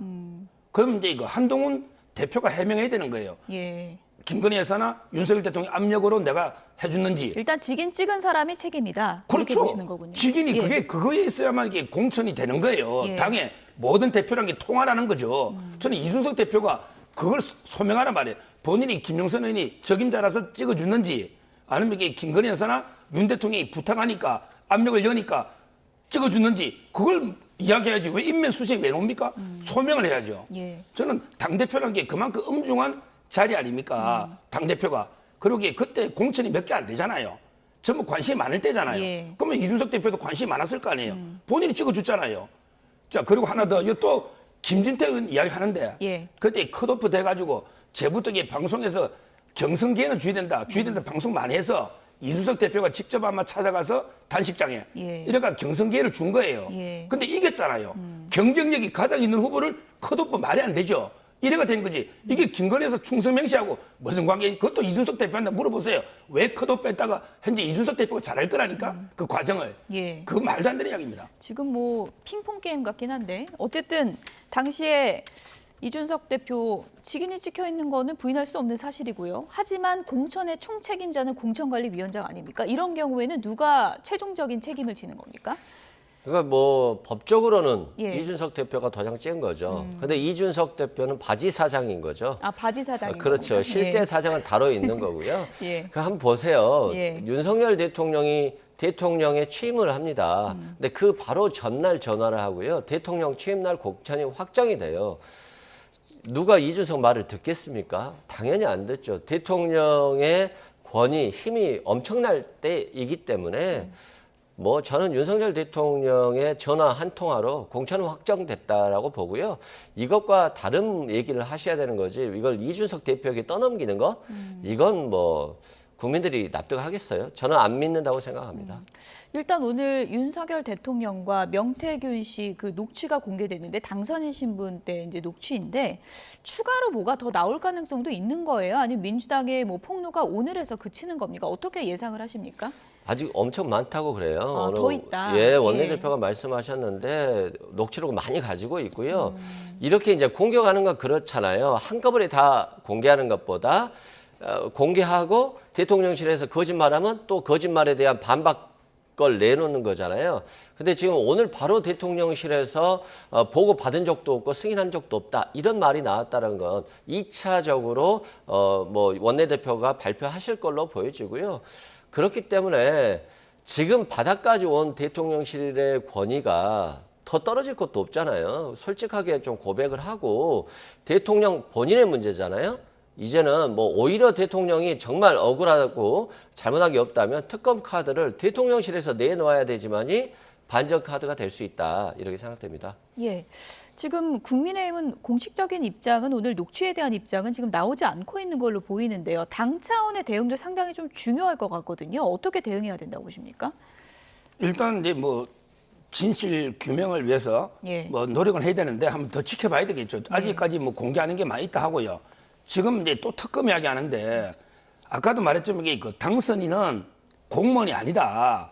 따라서 이게 그 공직선거법의 선거 개입 박근혜 대통령 그 판례처럼요. 그게 아니라는 게 분명한데 예. 뭐 개입을 했다 한들 설마 이게 100번 1000번 양보해서 안 했다고 하는데 했다 한들 이게 그 범죄가 안 되는 거예요. 범죄가 안 되는 건 무슨 특검을 합니까? 특검은 검찰이라니까요. 따라서 이게 그 범죄 혐의가 있을 때 특검하는 건데 이건 아예 그 자체가 범죄하고는 이게 관계없이 다만 이게 그 정치적으로 똑같은 게 이재명 대표가 총선 개입한 거 똑같다니까요. 왜냐하면 이게 민간인이기 때문에 이재명 대표도 원래는 공천에 개입하면 안 되잖아요. 근데 사실상은 당대표니까 영향을 미칠 수 있잖아요. 윤석열 대통령도 마찬가지예요. 법적으로는 공천에 개입하면 안 되는 건데 대통령이니까 사실상에 영향을 미칠 수는 있는데 뭐 보고받은 것도 없다는데 법적으로는 둘 다 문제가 안 되는 거예요. 그 해석이 상당히 좀 엇갈릴 것 같긴 한데 영향력을 행사할 수 있다는 것과 개입을 했다는 것, 이 두 가지 차이를 어떻게 좀 해석을 해야 되는 겁니까? 아무래도 이제 영향력을 행사했다라는 것보다 개입이 좀 더 적극적인 표현으로 저는 느껴지고요. 영향력을 행사하든 개입했든 대통령이 개입하면 위법이죠, 이건. 공천에 당무에 개입한 거잖아요. 그리고 공천에 개입한 것이가 위법이고요. 조국 대표 한번 생각해 보십시오. 평창장 문제 공소시효 하루 남겨놓고 사실관계 확인도 안 된 상태에서 일단 기소를 했어요. 그러고 나서 검사가 나중에 기소할 때 죄가 몇 개나 돼서 엄청나게 많이 늘었거든요. 이건 뭐냐면 수사를 통해서 압수수색하고 관련자들 다 조사하고 하다 보니까 죄가 계속 늘어나는 건데 수사가 없으면 기소도 없고요. 재판도 없어요. 그래서 수사가 없고 기소가 없고 재판도 없을 거면 차라리 지금 특검으로 바로 가는 게 맞는 거다라고 말씀드립니다. 네, 이건 질문을 이승훈 변호사께 좀 드릴게요. 공천 개입 이전에 이제 민주당이 논란을 삼은 것은 바로 여론 조작 의혹이잖아요. 이 부분과 관련해서는 지금 어느 정도까지 해명이 된 거라고 보세요? 뭐 해명된 게 없죠. 일단은 여론이 조작됐는지 여부는 뭐 표본을 조작하는 거잖아요. 예를 들어 20대, 30대 표본을 자신들이 아는 사람으로 넣고 가중치를 더 많이 줘서 표본을 조작한다던가 전화하지도 않고 2,000명 전화했다고 해놓고 응답하지도 않은 1,500명을 가짜로 넣는다든가 이런 것들이 지금 명태균 씨 목소리에 나오고 있거든요. 그런다고 하면 밴드웨건 효과가 있잖아요. 윤석열 후보를 1등으로 만들어 놓는 거죠. 그래서 홍준표 후보는 안 돼. 윤석열로 밀어줘야 돼. 그리고 이재명 대표와의 경쟁 관계에 있어서도 윤석열 후보가 더 이길 수 있어. 이렇게 여론조사를 조작해버리면 대통령 후보도 바뀌고 대통령도 바뀌는 거거든요. 정말 심각한 문제인데 이 부분도 검찰이 수사를 아직 안 하고 있거나 했는데 정말로 비공개로 정말 숨도 쉬지 않을 정도로 숨소리도 밖으로 나오지 않는 건지는 모르겠습니다만 이런 부분들은 좀 수사가 제대로 되고 있다는 걸 국민들에게 알릴 필요가 있다 이렇게 말씀드립니다. 그러니까 김영선 전 의원의 이제 회계 관리를 책임졌던 강혜경 씨의 주장은 명태균 씨가 윤석열 당시 경선 후보를 위한 여론조사를 해주고 그 대가로 김영선 전 의원 공천을 받아냈다는 거잖아요. 그 연결고리가 근거가 지금 어느 정도 좀 축적된 거라고 보세요? 저는 거의 말이 안 되는 게요. 말이 안 된다? 왜냐하면요. 제가 물어봤더니 대통령 선거할 때는요. 여론조사가 하루에는 작게는 5개, 많을 때는 몇십 개씩 쏟아지고 있습니다. 따라서 이게 여론조사 결과를 대통령한테 보고할 시간이 없대요. 그런데 말라고 그렇게 많은데 또 굳이 비공개 여론조사를 또 부탁해서 하겠습니까? 뭐 자그마한 선거나 당내 경선 이럴 때는 모르겠는데 대선은요. 여론조사 기관 하나가 이게 좌우하는 그 정도 규모가 아닙니다. 모든 여론조사 기관들이 대선 때 다 있잖아요. 따라서 그건 말이 안 되고 지금 자막을 보니까 계속 뭐 탄핵이고 이게 박근혜 대통령 비유가 되는데요. 탄핵은요. 아까 제가 노무현 대통령 탄핵 판결문을 보라니까요. 당선자 시절에 행위는 탄핵 심사 대상이 안 된다. 딱 돼 있습니다. 그런데 당선자 시절의 행위잖아요. 이건 말이 안 되고요. 그다음에 박근혜 대통령은 잘 보십시오. 공직선거법에 보면 공무원이 여론조사를 하거나 딱이 안 되는 행위가 있어요. 근데 공무만으로 된 게 아니고 여론조사를 그때 비용으로 한 거, 그게 2년 판결 나온 거 아닙니까? 전혀 다른 케이스를 마치 이게 공무만으로 된 것처럼 이건 말이 안 되는 거죠. 예. 뭐 관련해서 고민정 의원 녹취가 있는데 준비를 좀 해주시면 좋을 것 같고요. 뭐 관련해서 명태균 씨랑 강혜경 씨가 이제 통화한 내용들, 공개된 내용들을 보면은 좀 구체적인 내용들이 나오기 때문에 무작정 또 아니다라고 해명하기에는 근거가 약한 거 아닌가 이런 비판도 있습니다. 그래서 대통령실이 변명이 어려운 겁니다. 그리고 검찰도 어려운 거고요. 왜냐하면 강혜경 씨와 명태균 씨가 통화를 합니다. 여론조사를 조작해라. 그러면 여론조사가 실제 조작이 될 거 아닙니까? 그리고 이 조작된 여론조사 결과를 가지고 대통령을 만나러 가야 되잖아요. 그런데 대통령을 만나지 않으면 여론조사를 할 필요도 없고 조작할 필요도 없거든요. 그리고 대통령이 돈을 주지도 않고 공천도 주지 않는데 왜 여론조사를 하죠? 강혜경 씨도 바보가 아니고 명태균 씨도 바보가 아니잖아요. 대통령이 만나서 보고하라고 독촉을 하니까 여론조사를 해서 가지고 올라가는 거잖아요. 대통령이 원하지도 않은 여론조사를 3억 7천 들여가지고 할 필요가 있을까요? 그렇기 때문에 검찰이 수사를 하면 전화 통화 내용과 통화 시간을 통해서 명태균의 움직임이라든가 실제 여론조사 결과들을 찾아가면 이건 밝혀질 수밖에 없어요.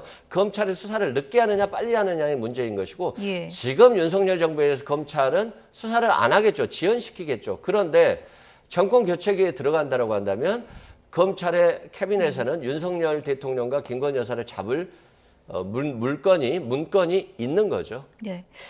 여론조사는 조작한 게 아니라 판세 분석을 위해 보정한 것이다. 이런 반박이 나왔다는 점도 전해드리고요. 오늘 아침 고민정 의원은 지난 대선 경선 여론조사 조작 의혹과 관련해서 이런 얘기를 했습니다. 들어보시죠.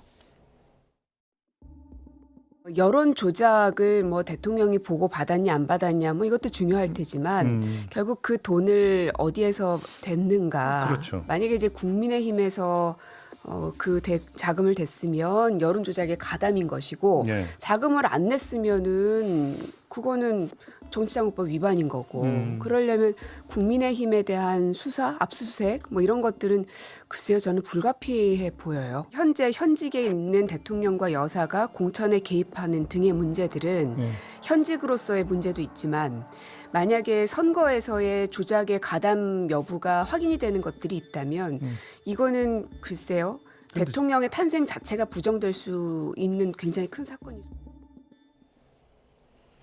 네, 만약 자금이 당에서 나간 거라면 이 당을 압수수색해야 되는 거 아니냐라는 게 이제 고민정 의원의 주장이거든요.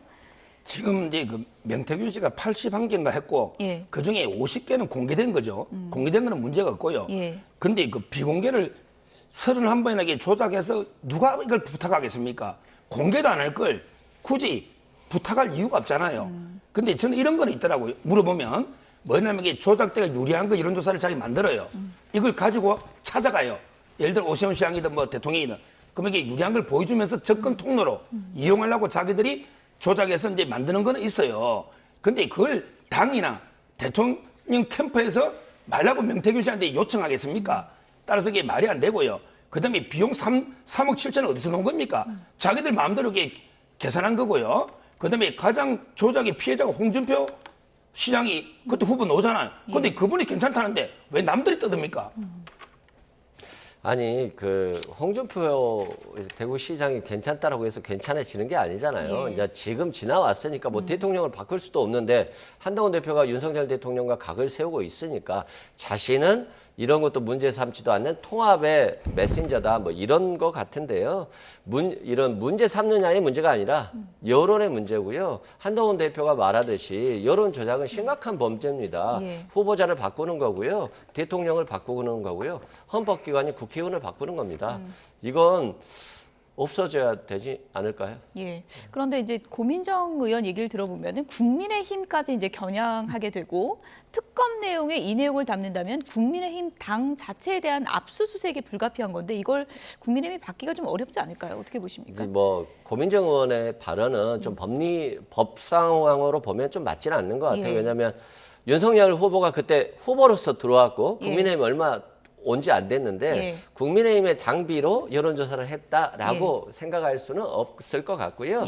결국에는 대통령이 궁금해하니까 내 지지율이 어떻게 될지, 홍준표 시장과 관계에서 어떻게 될지, 그리고 내 지지율이 높게 나와야지 후보로서 당선될 가능성이 있기 때문에 그 여론조사를 부탁한 거고 그 돈을 명태균이가 내줬기 때문에 정치자금법 위반이 될 수 있는 거죠. 예. 어쨌든 명태균 씨 논란을 고리로 민주당에서는 김건희 여사에 대한 공세 수위를 상당히 높이고 있는 상황인데요. 서정호 변호사께서 얼마 전에 언론에서 김건희 여사부터 바뀌어야 된다 이런 얘기를 하셨던데 대통령실에서 뭔가 준비하고 있는 카드가 있는 겁니까?